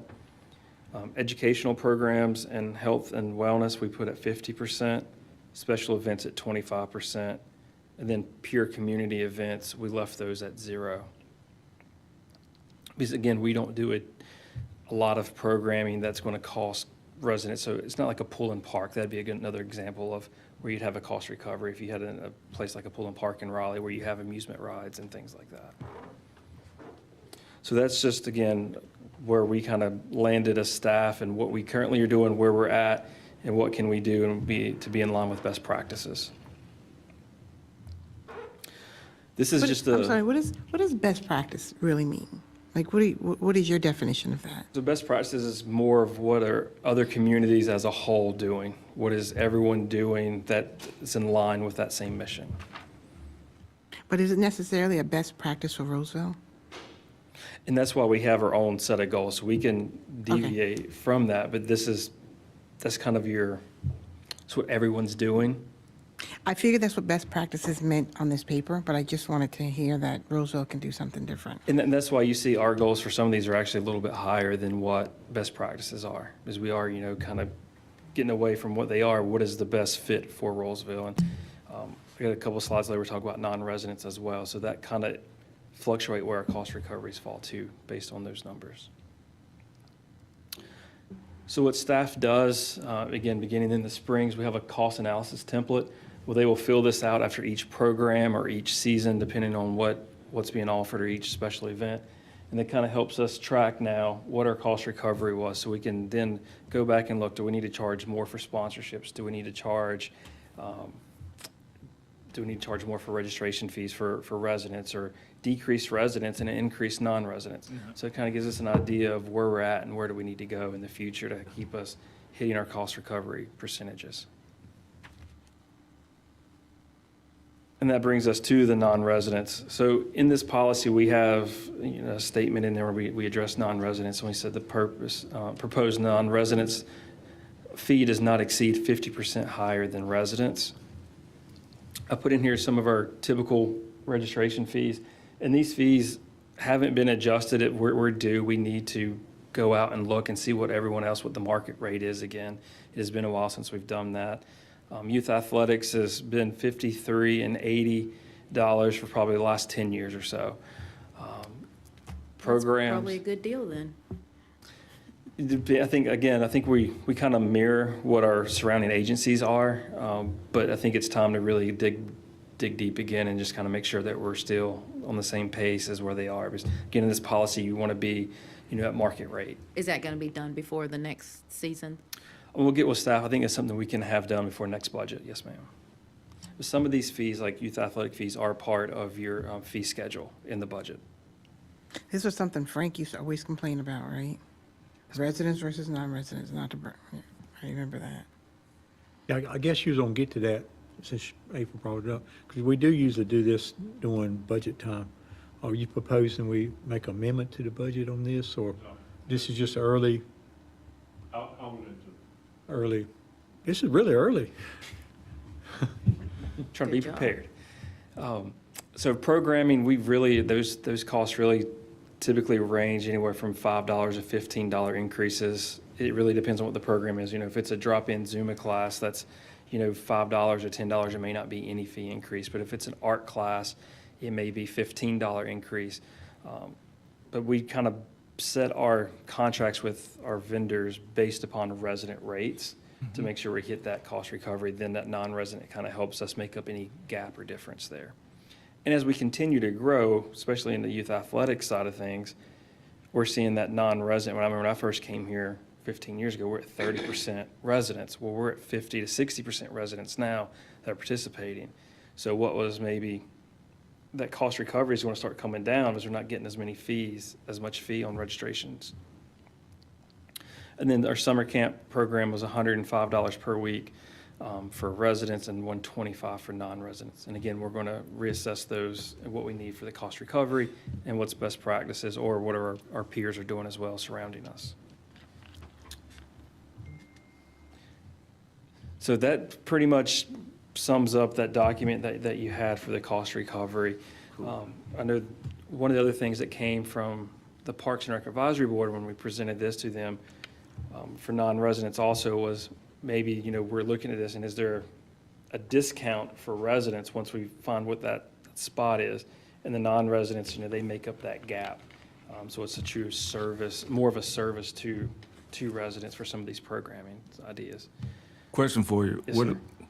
Have you considered discounts for like seniors and veterans as far as in the residents? Right. As far as our current rates, we've done everything as just resident and non-resident. We haven't looked at it like a senior rate. We may have senior programming. We program senior programs. We kind of maybe look at them more as that inclusive programming. So that cost recovery, 0 to 25%. So those fees are a lot like when we do senior bingo, there's no charge for that program. Okay. So we do programming for seniors that may be lower no cost.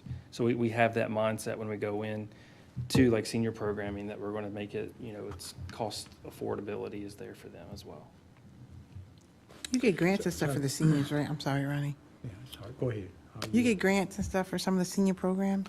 We used to use United Arts grants years ago. We used to have a senior dance years and years ago. And we had, 6 to 10 folks that would come out to that, but they would help pay for the band and things like that. Doesn't Target give money for senior programming in North We, Carolina? we did have a partnership with Target they help with their bingo program. They would donate the prizes for that, and they used to come and call until COVID, and then it's kind of changed that relationship right now. Oh, really? Sam's Club too? Yeah, so a lot of those, some of those want to give you, donations, and we reached out to Target last time for donations, and this got to be, they don't really do that with municipalities anymore. Oh, I didn't know that. Yeah, maybe one of the better, or follow-up question what Dan's asking. Are we looking at doing like a program for veterans? It's something that staff Maybe- we can look into, especially if you future. have a contact list of folks, because we really want to know what they're offering. Myself, I wouldn't know what to really offer, what kind of programs are they looking for. So we almost need like kind of a focus group to see what kind of programs they're interested in that we can offer. I think that would be good if we could do something like that. And I think, I was thinking during our retreat, we were going to add some type of programs for different And things and throughout events. the year. Events too. Huh? Events also. Yeah, so that's still being discussed by staff level. I know we hadn't had a discussion at board level or anything. You've been looking at different types of events, haven't you? Right, so Kristen's our special events coordinator. She's looking at different events to get folks out and do different things beyond what our normal things are. So we are looking at different ideas. We've partnered with the Garden Club this past spring and May for Memorial Day. And I know Kristen will be working with the Garden Club again for Veterans Day on what they're doing. So we're there to help support those current programs that are there as well. And then the last thing, we did talk about this at the Parks and Rec Advisory Board. Town manager, Mr. Arnold, and I have also talked about a scholarship program. Currently, there is no scholarship program existing within our budget or any kind of program established through any other nonprofits to help offset the cost for those families that do need assistance with these fees. So that's just something we wanted to bring to the board to gauge interest from the board, see if that's a program worth pursuing. There's several different ways that you can do this. There's, Yeah. it's funded usually by community donations.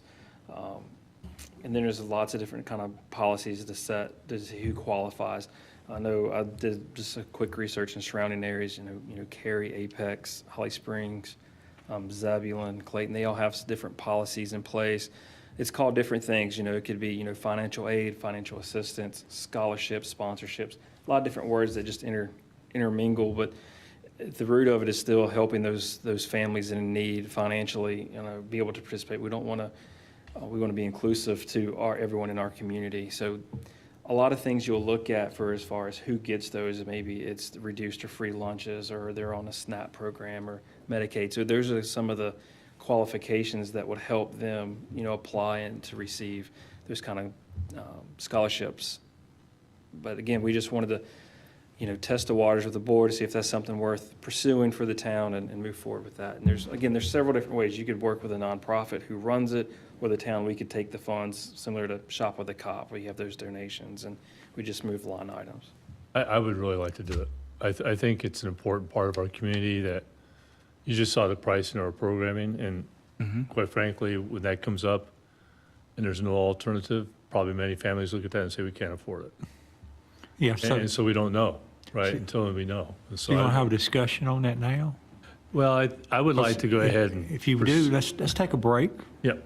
Just so everybody can come back refreshed and we can have a quick, is that what you want, a quick discussion on this? Sure, yes, sir. Yeah, Okay, let's do that. Let's take a quick break. So come back at 1:45 if we can, by that clock. If you can't, we'll be a little bit late, but we'll take a quick break. Thank you. Appreciate that. Appreciate it, board. Thank you, JG.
Okay, we're calling the Rolesville Board of Commissioners Workshop back in session, and JG, we'll let you pick up where we left off at. Right, Mayor, as we talked about, it's just really, if this is something we don't have to implement today, we don't implement today, but this is something that's worth avenue going down, looking to start getting some policy in place for a scholarship or financial aid program for those that are in need. So that's kind of where we're at. It would be, obviously, we'll have to work with our finance director to set up the line items, but in the break, I kind of just in passing talked with a couple commissioners, and they're kind of on the same idea where it could be as simple as just an add-on to a current registration fee where you can donate $1, $5 to what you're doing to go towards that fund to help someone else in need. So it could be a way to kind of kickstart that fund as well. So you could have a scholarship to all the programs, youth basketball, youth baseball, youth. Art class, dance class, anything that we offer. And then to really kind of look at whatever we want to stop. A lot of the ones I looked at today were geared towards youth scholarships or financial aid programs, but we could offer it up to seniors, to veterans, to anyone that needs financial assistance. We do have adult programming as well. So how do you apply for a scholarship? So again, that's where we'd really get down in the nitty gritty in the policy, but most of them are based off like Medicaid or free reduced lunches. They have standards already kind of out there that they show us the paperwork that they qualify for this, and that helps us get them through the process. That's right. It's a verification application, simple, but they would have to verify that they qualify. Yeah. Is this for residents only? Most policies are for residents only, but again, that's the discretion of the board. I would say that it should stay in Roseville. I think Yes. it should stay in Roseville, and I think it's an awesome program, and I think we should definitely move forward. Yeah. Only thing, I know you mentioned before we broke something about maybe a nonprofit would vet it or whatever, because that's the question, is who would vet them? Who would make the decision of this person will get one and this one person? We'll work on it, but typically it is a pretty standardized criteria that's used that doesn't stray very much. There's 2 or 3 elements to it. And typically it is our department that would look at that. Somebody would be able to look at that and say, yes, you qualify. It would not be a nonprofit. But even in that case, you may have 10 to apply and only 3 scholarships to. So we'll have that conversation, we bring it. I don't know what the number is, but it probably usually is a first come, first served, whatever the pot is, or how big of money it is and such like that, yeah. Yeah.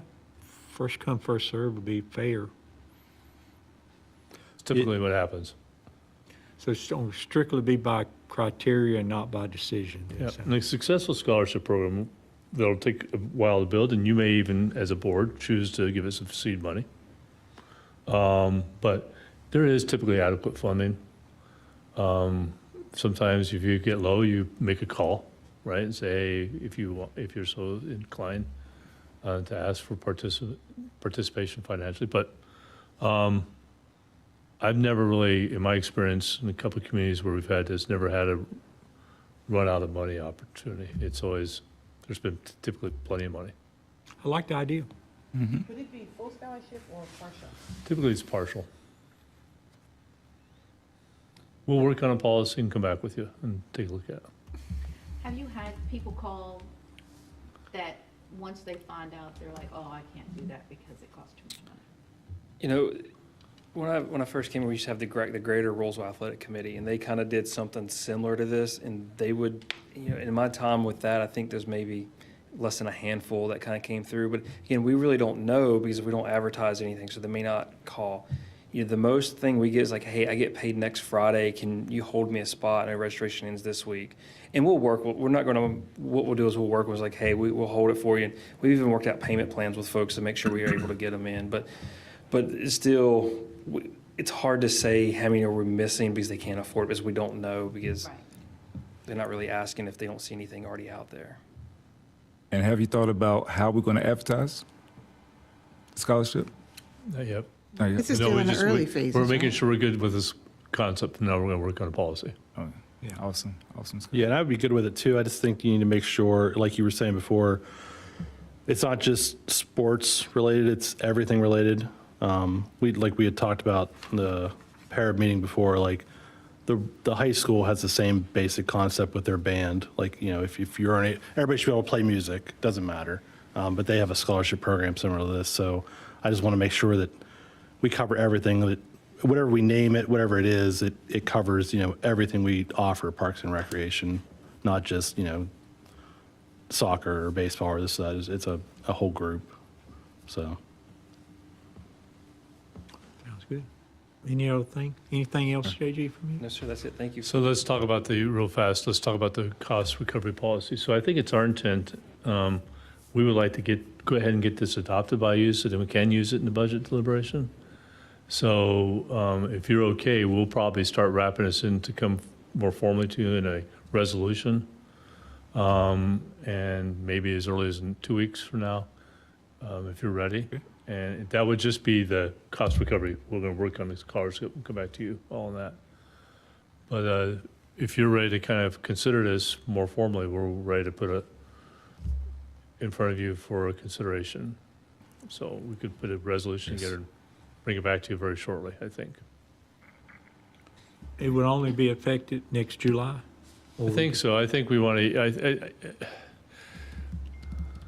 If I may, Yeah, go ahead. it helps our staff, especially non-athletic programs, to help set their fee structure when they're doing contracts, as they're doing for vendors, to come in and lead Zumba class or art class or dance. So it helps them when they know, like, this is what our policy is going to be 80%. What do we need to charge per user to hit that recovery point? So it does help staff. And then those are always, say, varies by in the fee structure, but the youth athletics and rentals, some of that stuff still comes in as, you know, set fees on the fee schedule. So it will help us in fee schedule, but more so it does help our staff when they're coming up with pricing points for our current programming. Yeah. I anticipate your budget discussion on fees could be a little bit longer next time. We'll incorporate this plus the analysis that we talked about with others and come back, and probably there will be a modification of the fee schedule based upon this, and so. Okay, we'll work on getting this for you to adopt if you consider it, and then we'll work further on the scholarship. Thank you. Thank you. Appreciate Thank you, it, JG. Board. All right. And I appreciate the board being so patiently waiting for the next exciting one to come up. I know you wanted this one first, but we had to wait to get it. But the rules of procedure manual discussion, it's all yours, Dave. I know, can I just say this? I know that we've moved on, but Sheila says that cost recovery is not clear to her. Okay. And that maybe not clear to the public either. Okay. Make her statement in the known. Okay. We'll make sure we, I think he explained it too at the beginning, because that was one of the questions I asked him. So they may have to go back to that and then maybe dig a little deeper if they still don't get it. thank you. All right, Dave, it's all you. Thank you all. In your packages and also at your place is the Exhibit A to the proposed procedures. What you have there is a draft, a possible set of rules that the board would adopt for the town of Rolesville for the procedures of the Board of Commissioners. This would apply only to you and to your successors, and hopefully for a long time. But it has to be a set of rules that make sense to the board and to the town. One of the things that I know that I have mentioned before when we first touched on this topic is that whatever set of rules we adopt, they have to be a set that works and fits in with our culture, and it's one of respect and collaboration and openness with the public. Certainly, if you look at other communities, maybe bigger cities, efficiency is the #1 cultural goal, and they might have a different set of rules for governing how they operate. I know that some of the board members have not had access to the full draft, given the problems we've had with email until very recently when the agenda package came out. So on that note, my proposal here very quickly was to focus on the one item that every single member of the board wanted, which is a summary of motions that are typically appropriate for local governments. This tracks along with standard parliamentary procedure, but has been adjusted for North Carolina local governments. This is a set of motions that tracks pretty close to what the North Carolina School of Government has suggested. And if you would allow me, let me quickly walk through how that could work and then fire questions at me. I am not a licensed or certified parliamentarian, but I will do my best. So take a look here at this sheet, which has the green top. Whatever set of guide to motions we come up with, I will get everybody a laminated card so it'll last a little bit longer and we'll have it. Very quickly, take a look at the first 11 rows that are above the thick black bar. Those are the standard set of motions moving from lowest priority to top priority for a government body. The most, and you'll love this, the most high priority motion is a motion to adjourn the meeting. That is a motion that's in order at any time if the majority of the board is weary and no longer believes that they want to move through the rest of the agenda. You're not trapped here. Just keep in mind that the town manager is going to still have all those items of business for you next time. But at least as a parliamentary matter, that is the top most privileged motion. At the bottom, you will see I move to. That is the introduction of a main motion. That's the one that we use the most often. I move to approve X. But it's at the bottom of this list. So once the main motion is on the floor and has received a second, the mayor will restate the motion or will ask the clerk to restate the motion if it might not have been heard by the public. And at that point, we have the motions that are above available to us while the board engages in debate. And we had talked about that during our first presentation. Before the motion, we have informal discussion, which Congress doesn't have, but we do, and that's in our manual that we would have informal discussion. But once a motion is on the table, we engage in debate. And at that point, what the mayor is charged with doing as the chair, or the mayor pro tem if he is not available, is to mediate a debate that is fair to all parties, both the majority view and the minority view, or the affirmative and the negative, and do so in a fair way. The motions that you see coming above it, once you are recognized by the mayor, could possibly be motions that you would make while debate is ongoing. And so that's the way that order works. So it could be a motion to amend would be in order. It could be that a motion to move consideration to later in the meeting, which would be a motion to table, right? So the first column says, if I want to discuss a legally private matter in closed session, you would say, I move to go into closed session pursuant to NC Gen Stat, and we always have that list available to us. So the first column is, this is what I want to accomplish. The second column tells you what you would be saying in order to get that done. And so long as it is higher on the list than the then pending highest motion, it's always in order. Most times you're not going to need all of these. We know how we operate. That is not typically the case. I certainly have seen circumstances where a motion has been pending, an amendment could theoretically have been pending, and an amendment to the amendment could have been pending. And the mayor has done a very good job of keeping track of that, because what we then need to do is go back through them. You take the amendment to the amendment, knock that one out and get a vote. Then you take the amendment, knock that one out, and finally vote on the main issue. Likewise, if there was, you could have a motion to approve something. There's been an amendment to the motion, right? They're both been made and seconded. And then someone makes a motion to, debate's still going, and let's say Commissioner Vilga has grown weary of a debate that he doesn't believe is going anywhere, we're just talking in circles, and he would say, I move the previous question. At that point, that motion would now be the one that is tops, and you all would vote, and if a majority agrees with Commissioner Vilga, the debate would be over, and we'd move to really getting things done. We don't have in this set, nor in the proposed rules, a time limit for any of our discussions. You may want to adopt something at some point for that, but the School of Government throws it out as a possibility in their manual. You haven't needed it in the past, although the mayor has used it for your work sessions.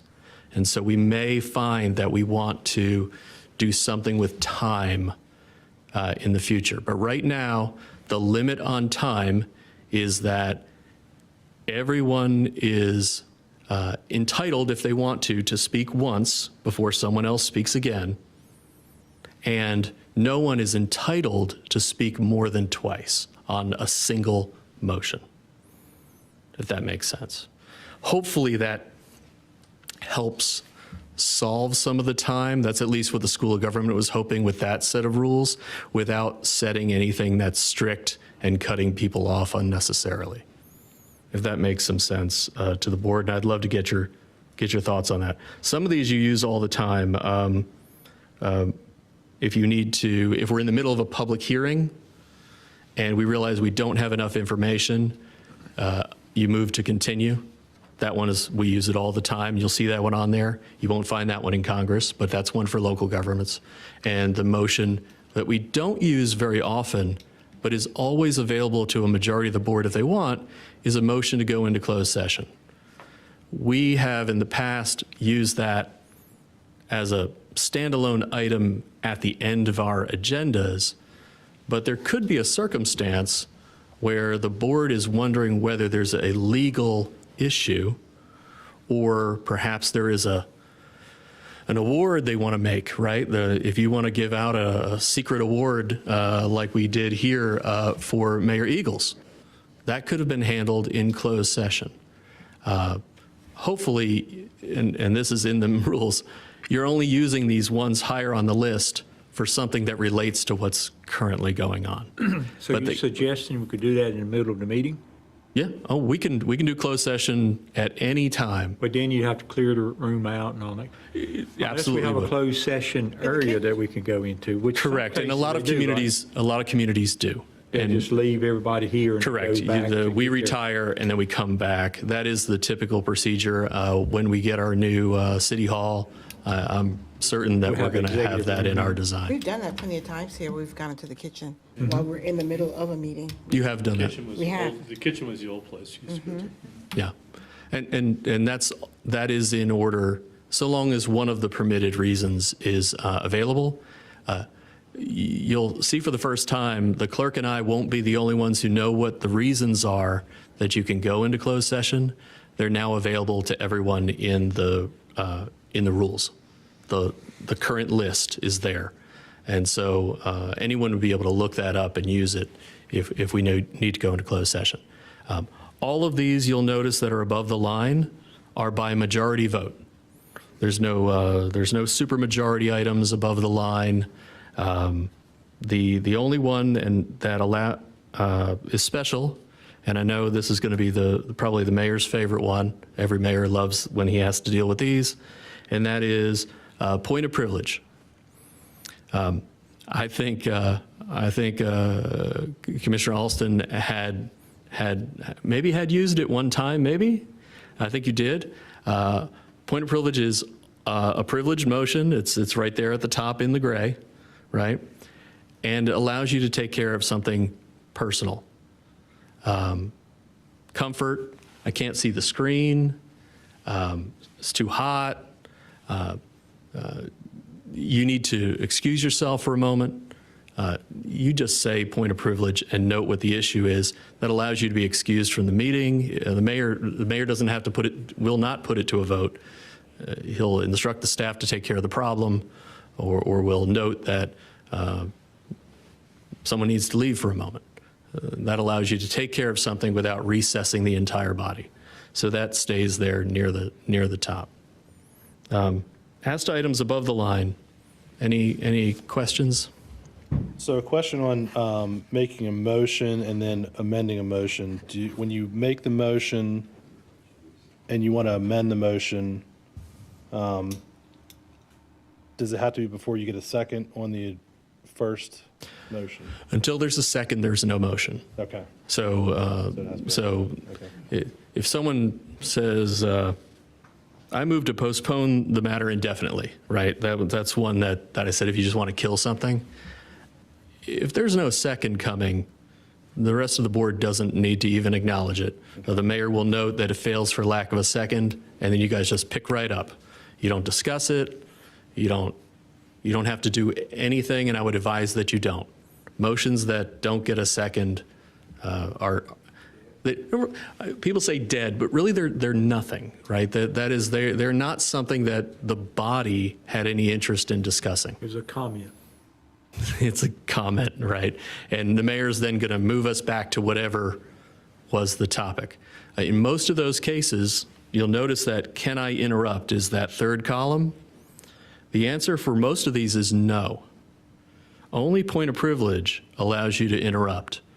So if you would like to be recognized on any of these, in our space, that likely is going to be a glance and a hand, and the mayor will be watching for it.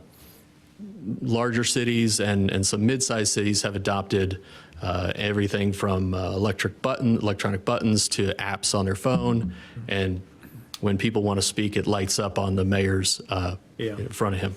Yeah, now, a lot of times I'll just ask for a motion, entertain a motion, and that's asking anybody to want to chime in, right? That's right. The custom has been that's the chair trying to move the agenda along usually. That's the mayor saying, look, guys, usually it's, let's say in this case, it would be everyone has spoken once, and now it seems to be dying out. The chair can ask for a motion, which is just a reminder really to everyone else that you guys are asleep at the switch. He really shouldn't have to say it. Hopefully the motion comes early so that everyone knows we're working toward resolving the agenda item. That really is the goal. That's a little different from our culture. Our culture is to not want to have a motion on the topic until everyone is tired of talking about it in informal discussion. The advice of the School of Government and of the town attorney would be motions earlier so that you can move to that debate, and as soon as everybody's had their piece, get a vote. Their piece, but their piece only speaking twice. Unless you want to, and so let's go below the line. Okay. Let's go below the line. So below the line are matters that are not listed in priority. The top three you can interrupt. The bottom three are once you have been recognized. But the one that comes into place if there's a reason for the debate to go on longer is do something the board's rules would not normally permit. I want to do something different. I want to go on further. And that would be, I move to suspend the rules. I move to suspend the rules and allow the debate to keep on going. Some bodies, because they set time, they say, I want to debate it for 30 more minutes. In our case, you would say, I would like to get rid of the limit of 2 speaking twice. You could do that right at the beginning. It's always in order. So long as you've been recognized and a motion that's in the gray isn't being taken care of at the very top, you can always move to suspend the rules and get rid of the limit because you want to talk about it some more. As long as 2/3 of you agree, then that's fine. But a simple majority or one person can't tie the whole board up all night because he just wants to keep talking about it. Does that make sense? Yes, that's after the motion, Yeah. and that's the discussion, is the debate. Well, discussion is, in our practice, we have informal discussion before the motion gets made. There's no limit on that. Informal discussion is really The mayor, Questions. too. yeah, That's the discussion. that's the informal discussion. It is a time eater, but I think culturally we can't get During rid the of it. presentation, a lot of times it's questions, That's right. That's right. Sometimes. But once the motion is on the table, the main motion is on the table, then That's the two two two questions. times. Okay. Yeah, Okay, I two need that times. clarification. Okay. Because I'll speak from my own experience as well as what others have observed. Once the motion is on the table and you're a local body that already has informal discussion, you're not moving it forward anymore. It becomes a lot of time wasted without moving the ball forward. What can work really well is a motion and everyone goes, yeah, well, maybe, but that's not quite right. I move to amend and actually make it $5,000, Yeah. right? Because now everybody's thinking about building something. We're going to build an answer rather than, well, sometimes I see that what people do sometimes is once you can get a motion on the table, folks start kind of getting to doing the business. Does that make sense? That's the idea. I think what we're going to do is we're going to find out how well all this works, and we're going to grow into it. I'll give credit to Kelly and the town clerk and Robin. I had thought about whittling this down more, and they advised me that it would be better for us to grow into it, right? And so that's what you see. There are some obviously some unpleasant items on here, but hopefully even the ones that are unpleasant, for example, point of order, if someone feels as though we're not following the rules and we've lost our way and the mayor hasn't noticed it, that is there, and you can interrupt for point of order. I'm sure we have a couple A of. lot when there's an argument between two people or something, right? Yeah, and it'll be someone on the side saying, point of order here. Yeah. Can we just gather this back up? And then there's overrule the mayor, which is similar to the way we handle right now something where someone wants to be recused or doesn't want to be recused. So don't think of it as the mayor's in a tough spot. Every mayor's in a tough spot because he's got to make a decision on some procedural items. And if you don't think that's right, there's always the opportunity to, at that time, you can't wait for 30 minutes and then object later. You can object to the ruling, and then that goes to a majority of the board. And if the majority wins, so it's just. Yeah, we don't have a lot of rulings. We just don't. Yeah. But we might in the future, and who knows? And so it's there. I have a quick question for Sure. you. Wait, are you done with that point? You done with that one? Yes, ma'am. Okay, so I can only recall one time, When debate went a long time. oh, no, that's me. No, when we had to Remember that get, one? You remember that? when we had to get a majority, a super majority. Yeah. It was for a development. I know Yeah, Frank was on the board I think that's a then. different case. In other words, if it's, Like, You might have had a variance case. Actually, variances are simple majority before the board. They're Now, this one was a 3-2, but we had to do it.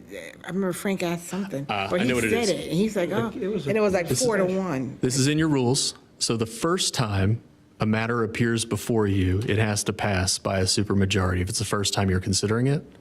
After that, it can pass by a simple majority. that's right. Say that again? So the first time a new ordinance appears before the body, Oh, okay. to pass on the first appearance, it requires a supermajority. If not, it has to come back in the next meeting. I certainly have seen circumstances where the affected parties have been here, or an elected official or mayor wants it to pass now and not lose a whole nother cycle. And then the debate might carry on a little longer, and it starts to look a little bit more like a jury box or jury room where you're trying to get unanimity. Get that last vote. Try to get that last vote. Yeah, I was 3-2 thinking we won't had a work. development plan that we had to bring back. I thought that was.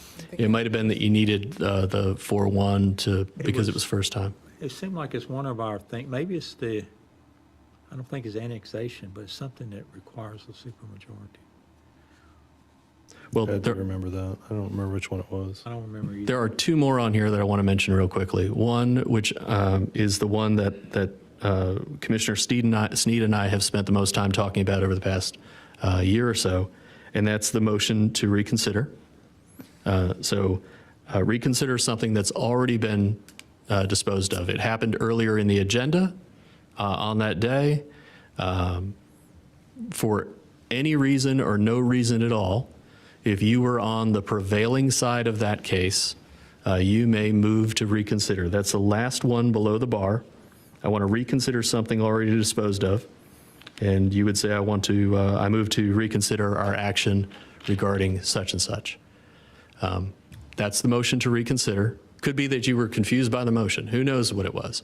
But you realize you were on the wrong side of that for some reason. If it's the same meeting and you were on the prevailing side and you get a second and 2/3 of the board agree to bring it back up, you can bring it back up. You move to reconsider, and then a new motion is in order. So you just don't vote again on the same motion? Now, you have two. You have a motion to whether to take it up again, and now you're going to reconsider, and now So it takes a whole new motion? you'll take a new motion. That's right. And you had to be on the prevailing side? You had to be on the prevailing side. Whether it's a yes or Yeah, the no. losing side can't keep bringing it up again for a new vote. No, that's a no-go. So I do have a question for you with that. Yeah. So say that happens, and the vote's already done, because you know how after the vote takes place, people leave. Yep. So what happens? Are they notified the next day or that night come back? They would, and there's a reason why you'll notice land use lawyers will tend to stay a while even after their clients leave. Because they know that's always it's a small possibility, but it's always a possibility. That's right. But it's at the same meeting. We don't go back in time and. But you saying either side can make that motion, right? Just prevailing. A person who had been on the prevailing side of the original vote. The one that's losing side can't even do it the first time? Because you don't have enough votes, the majority side. No, a commissioner who had been on the losing side of the matter that had already been disposed of may not move to reconsider. Because obviously, well, at least obviously to me, because I'm a terrible person, I would keep moving to reconsider every 10 to 15 minutes for the rest of the meeting. Unless you're, and based on what Ronnie's saying, I guess the prevailing side wins. I mean, has that right, but unless you're trying to change your losing side to, you know what, I don't want to say no to this. I want to go on the other side. It No, wouldn't even matter because the prevailing side already won anyway. Yeah, it seemed like the biggest case you use is if somebody voted for something, then changed their mind and said, They changed their mind, or they were confused. So they just didn't. It didn't end up the right way. And what we want to do at the end of the day is we want to be fair to the public and to each commissioner, such that they're expressing their will properly. And then what was the?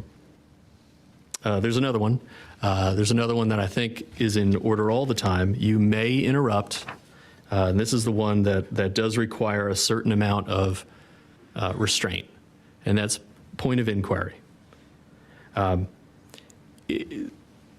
There's a presentation that was going on earlier. You're now in the middle of the debate. You're about to vote, and you darn well cannot remember what JG was talking about with regard to pyramids and cost recovery.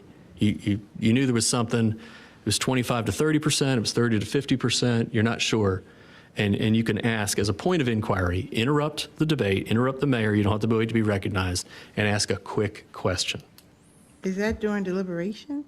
That would be during debate, yeah. Not in the informal, because you're all talking about whatever you want to talk about. But if you're down to, there's a motion on the table, you think you want to vote yes, but you can't remember whether he said 50% or 75%, or whether he said he's going to fund such and such. As a point of inquiry where it's not going to take a lot of time, you can interrupt and get clarification. yeah. And I think what I've been kind of stressing recently, you can't ask another question of either the applicant or the people opposing either. That's opening the hearing back up. Basically. That's right, and that's something that you and I have talked a bit about in terms of how we keep control of the meeting. Public hearings in the rules are now separate from board deliberation. Separate thing. So public hearing or evidentiary hearing is done. All that's been worked out, and now it's back here for y'all to take care of as a body. You might think of it as comparable to the way the North Carolina General Assembly will have committee meetings and committee hearings, and everybody wants to come up and have their say. But by the time it comes to the floor, there's no non-legislators talking. They're not even there. If they are, they're in the gallery at the top. It's only those there, and everyone just has the information they bring. That may be tough at times, because it means we have to be paying attention early and ready to go later on. There are some things that are not included. I've discussed these with the manager and the mayor, but they are in that book that you all got. A motion to refer to committee. We don't have any board committees currently, so that won't be one that we need right now. A motion to divide is if the person who made the motion makes such a complicated motion you can't even figure it out. You can make a motion to divide and break it into pieces. We're going to deal with that with a motion to amend. We don't need to have that. And the final one is the one that I think we've already discussed, which would be a motion to extend time. We don't currently set time, but that brings up maybe one of the final items, because what I'm not going to do today, unless you want to, we're not going to go through the text of the rules. Give everyone a cycle to read it, because I know some folks haven't even been able to get to it yet. But we have three different kinds of meetings, right? We have regular meetings, we have special meetings, and we have emergency meetings. Those are the three kinds of meetings that there are. And those are the only three kinds that there are. We, as a town, then break our regular meetings into what we sometimes call a regular meeting and a work session, but that's redundant. What we really have is we have a business meeting and a work session, and that's not quite accurate either. So the thing to keep in mind is that both our work session, like today, as well as our first meeting of the month, they are both regular meetings. Everything is available to be added to the agenda, so long as it's been noticed, if there's a notice requirement. But there's no legal reason why you couldn't take action today on anything you wanted, right? And similarly, we will likely want, under the rules, start to adopt our agenda at our work session. Currently, we just don't do it. We have an agenda, but we don't adopt it. We could start putting consent items if that would aid the staff. There's no legal reason why we don't have them during our work session. And it might be that we find that people who have been waiting on approval of an order, for example, maybe we add consent agenda to our work sessions. The rules now provide that all of that is proper, and you guys will decide. The town manager is in charge of the agenda. You'll see that in the rules. You'll see that board members are entitled to place things on the agenda and how that gets done by providing notice to the town clerk. You'll find that there's a procedure for the public to request that items be placed on the agenda, but there's no right to have anything placed on the agenda. So all of that is there, and hopefully that will be helpful. See, I was always under the impression that the mayor controlled the agenda. Nope. The mayor is the, You too? I would he say, presides over the agenda that the board adopts, and the manager is to bring to you a draft agenda. The manager doesn't set the agenda. The manager brings to you a proposed agenda that as your first item of business, you adopt. The mayor then, per our rules, can reorder things if he or she, whoever is the mayor, decides that that needs to happen. While as a matter of courtesy, the mayor may say, without objection, I think actually it is without objection, the mayor can move things up or move things down because there's someone who has to get to another meeting. That is all within the mayor's prerogative. make sure it's in accordance with the charter, because I think Michelle's right. There's some things in the charter that we just need to make sure it's clear. We'll check that again. But the board adopts the agenda.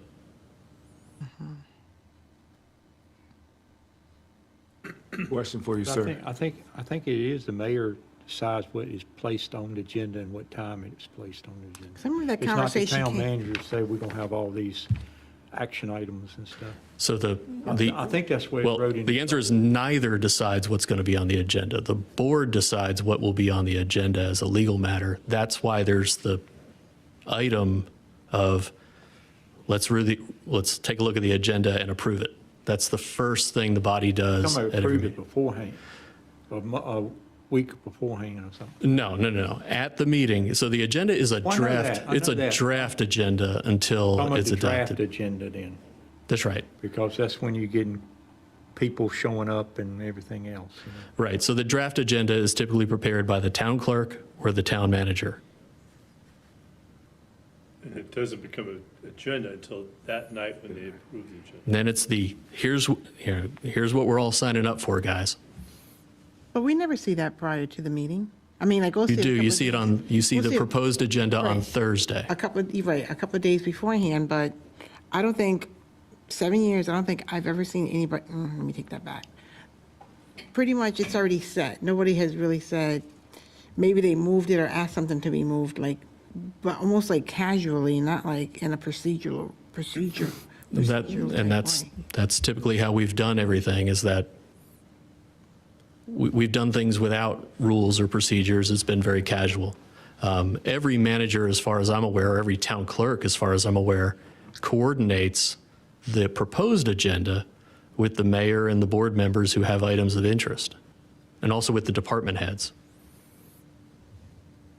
Oh, that's interesting to know, because that was never the way that We can have it any way we want. There's no law that says it has to be. You could leave the mayor solely responsible for developing the proposed agenda. That could be the mayor's job. it wasn't a complaint. No, It's an observation. I'm feeling, it's a work session, so I'm feeling out the board. All you have right now is a draft. I have lots of questions about various provisions in it, but it would become more work if it were the mayor's responsibility to have it done by Thursday. Oh, Sheila recognizes that, what I was saying as well, because that was planted somewhere within at least Ronnie and myself, I think even before. I remember hearing Oh, that. okay. No, I wasn't remember hearing sure. it too. So Would that's the good. board prefer that is something that is on the mayor's shoulders in the rules? I don't have a problem with it. I'm just saying, like, the way it's been working, it's been fine, but I know one time I wanted to add something on, and I was told, got to get the approval from the mayor. But it wasn't anything that was driving me nuts Okay, to so- say, I want it. I mean, I don't know that, I do not know that there is a statute that would prohibit you from making that a rule. That is uncommon, that the mayor gets to decide solely what goes on the agenda. Sure.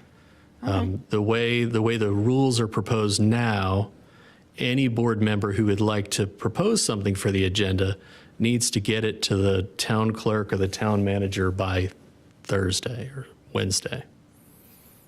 There's something that's in the rules. I mean, I know the way our agenda has been looking the past couple of months. I would say, take that off, that's too long, that's too long. Okay, now we're good. Well, But it's been fine, though, in all honesty. I'm not complaining, I was just inquiring, that's all.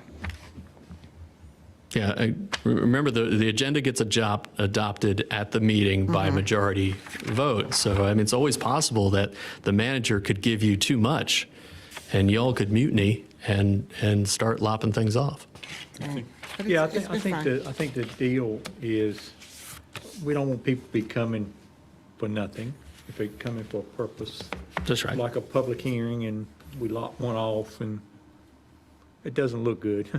Well, right, and if it's a noticed public hearing, you'd hear the town attorney say, let's call the item and have a motion to continue the hearing to a date and time certain. You've heard me say that before.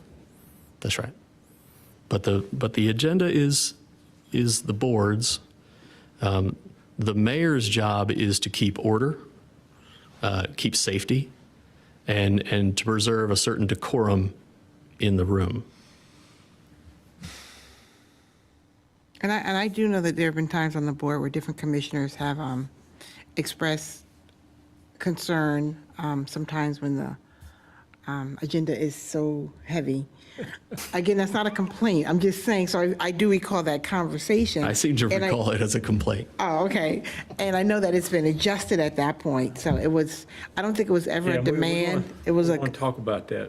it was always next like, meeting. let's Yeah. think about this agenda, it looks like it's going to be pretty big, and it's been adjusted. So- I think in practice, the town manager and the town clerk coordinate with the mayor to come up with what looks like a reasonable amount of work for the amount of time that y'all have. That's the practical reality. Best solution. And this kind of comes back to the beginning of this conversation. All of this comes down to custom, practice, and respect for everyone, because the rules are only as strong as that. Correct. Well, and the practical reality is also 75% of your agenda is land use, typically at this stage of what you've been working on. So those follow the schedule that you can't adjust if you're so inclined. Well, the only thing I would see, and I might be way off on this, is like, let's say, like, I see the town manager right now seeing everything that happens here right now. Like, everything that's going on, everything needs to kind of work into a schedule and everything else. But what if you decide, what if one day you had a mayor that said, I don't want to develop any more of Rolesville, and he set the agenda, and I know the board votes on the agenda, but was like, we're done, we don't want any more houses here, we don't want anything else here, I don't want this on the agenda, I'm never going to bring these up. Are you talking about a moratorium? I'm just saying, like, if he was in charge of putting it together, the one person was charged to put it together, and was like, we're not going to build anything else in Rolesville, and just decided every agenda doesn't include anything that needs to come up and be talked about development-wise. You know what I'm saying? I don't even know how that can happen. Well, It has happened in Oh my other God. communities. But how does that happen? Because it Where was a really- mayor decision, it was a that's what I'm board? just saying, like, if it was just one person in charge, Gotcha, yeah. you know, okay. like, And where it really happens is if it's something that the mayor don't want on the agenda Right. for some I've seen reason. that happen before. Gotcha. I was just, Yeah, no, I'm just saying, I'm just trying to put it out there just in case. And so the better way for that to happen is for, if the mayor's got a reasonably good read and there's a minority interest on the board that wants to have something on the agenda, then it would be placed on the agenda. It would carry, it would be brought forward as an item, and then using the motions, it would be quickly disposed of in the negative. That's the way you deal with an unwanted agenda item. You either vote it in the negative, or you table it, postpone it, or postpone it indefinitely. Okay. And that's assuming that at least some people want to hear it. But if the majority don't want it, you have the procedure available to dispose of it as business. And see, like, to fight against, so if you had one person who's in charge of everything, to fight against that, so we come to the meeting, I say, hey, I want this development added to the agenda. Well, that doesn't work either, because you have to give so much notice the before that next agenda. meeting. Yeah, that's what I mean, but it's just, I don't know. I'm just trying to, Sorry. So No, I see what you're I guess we have to run hypotheticals. Imagine you had an item of business that you believe has the support of a majority of the board, but the mayor doesn't want it on the agenda, right? The way the rules are currently written, any board member could bring a proposed agenda item to the manager. That item would be calendared for a future agenda. It would then come up on the agenda because you have a right to place it on the agenda.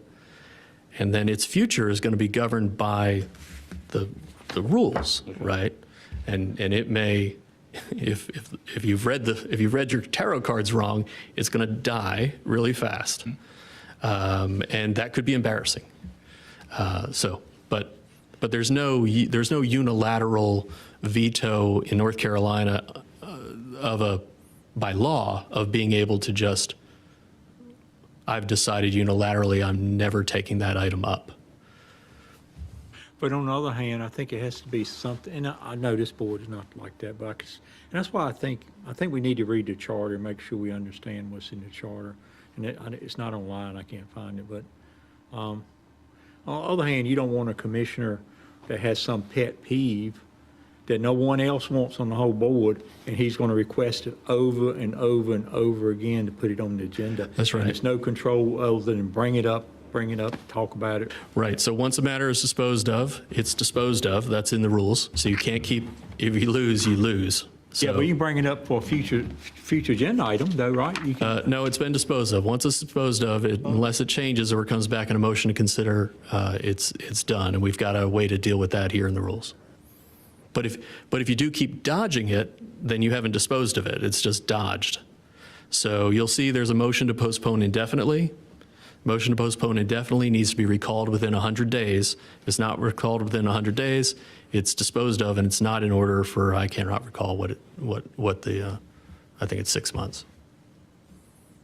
So there may be a variety of ways to address it, but it is true if a noisy board member wants something that is unpopular, the board is likely going to have to address it at some point.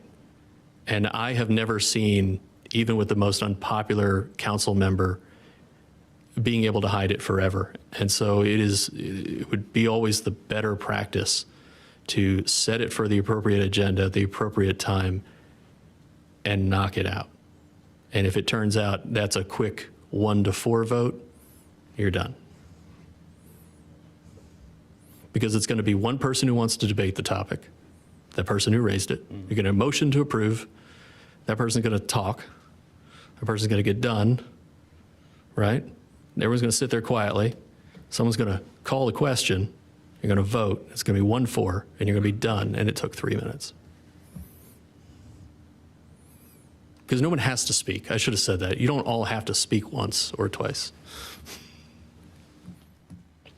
Just to be clear, my hypotheticals didn't include our current mayor. I know he does a good job, and No, I don't want anybody thinking there's something. well, that's the challenge with these me rules. too. Yeah. I'm thinking about get somebody that's really Yeah. out there. Yeah, when you read the rules, think about the worst actor that you can imagine, or take a look at recent city council meetings in Raleigh and think about how important rules can be. Yeah. Y'all don't need these rules as much. They're really for time management more than anything else. Speaking of which, Yeah, if we can move these motions up, by an hour or so, that'd be great. You got something? I do, if you Okay. don't mind. Yeah, is Dave finished? Are you done? because not everyone has had an opportunity to read these, and this was not an action item for today. If there are questions about the rules or about the motions, we can talk about them now. Also, I had sent around an email that I think no one got, which said, please shoot me a call on my cell phone, because I do think there's room. I've got a number of sections highlighted where I think you all may want to do something different. All right, so We don't have a, I know some organizations have a person or a group that makes sure things aren't in conflict. I mean, we run through a number of things like the planning board. One thing says over here, one thing says over there. And let's make sure this doesn't happen with this, that there is no conflicts with any other things that we have adopted, We'll certainly do that.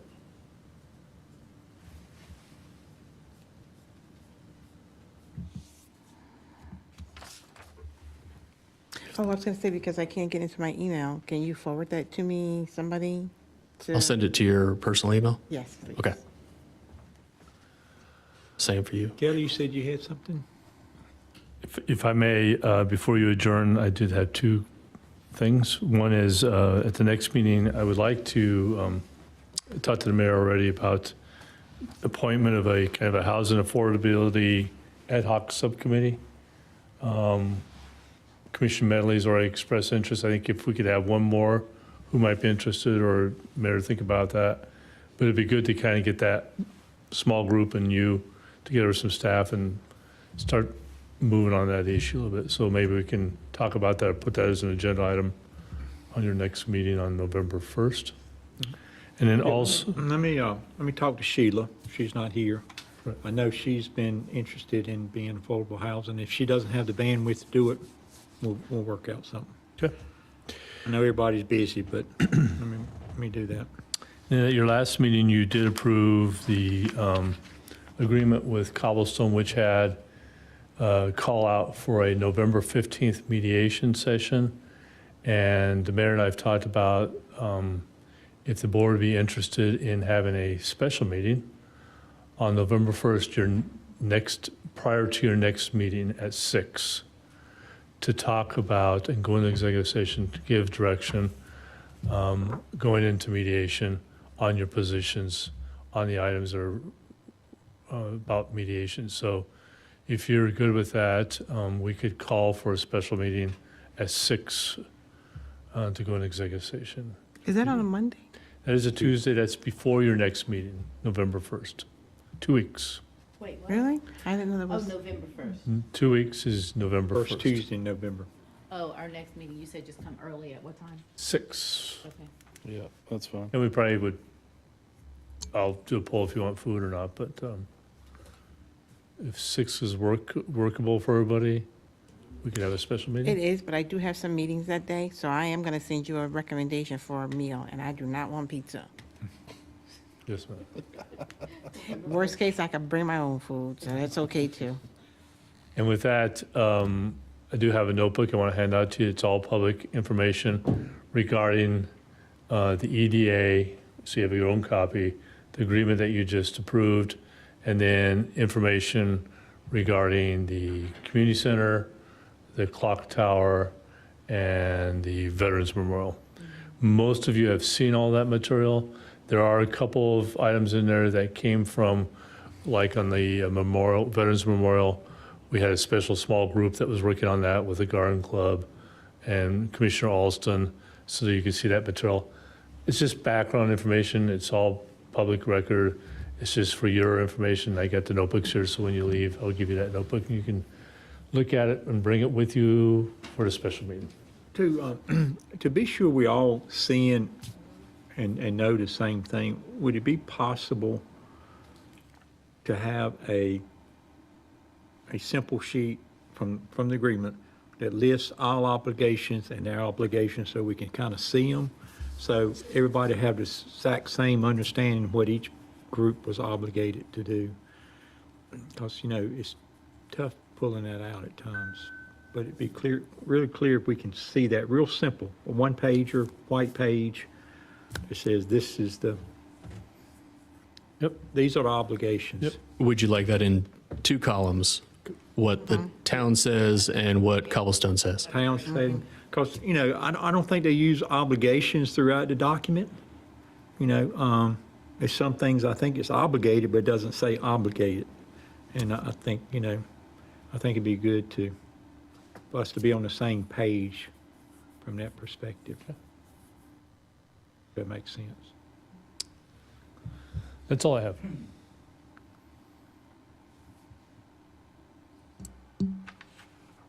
Think you're ready to adjourn?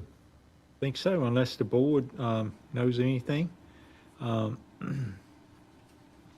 do know we will have Fall Festival, I think, before our next election.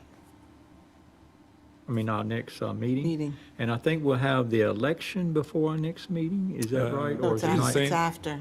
It's the night after, or the night of? It's maybe the night of. No, it's November 8th. It's a week November 8th. later. It's a week later. Yeah, No, It's a whole week always later. the first week, it's always the first Tuesday in November. I November think. 8th. No, November 1st is our board meeting. It's just an odd month.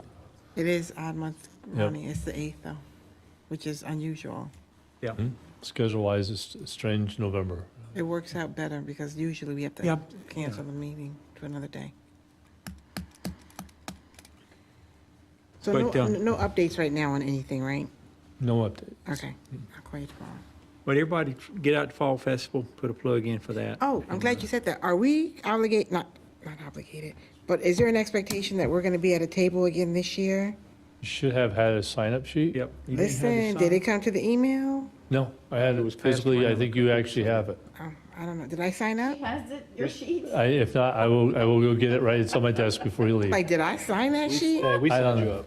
Okay. Maybe somehow, I'm like, hey, I brought it to two different meetings. Maybe I missed you. I'm sorry, Michelle. Oh, okay, I'm like, I don't recall seeing it, but maybe I did sign Yeah, up blindly. Let's see if you're on there. And if not, you get to sign. All right, as long as it's not an early morning, because you know, Right, this I know girl that. does not do that. Late afternoon is wide open. All right.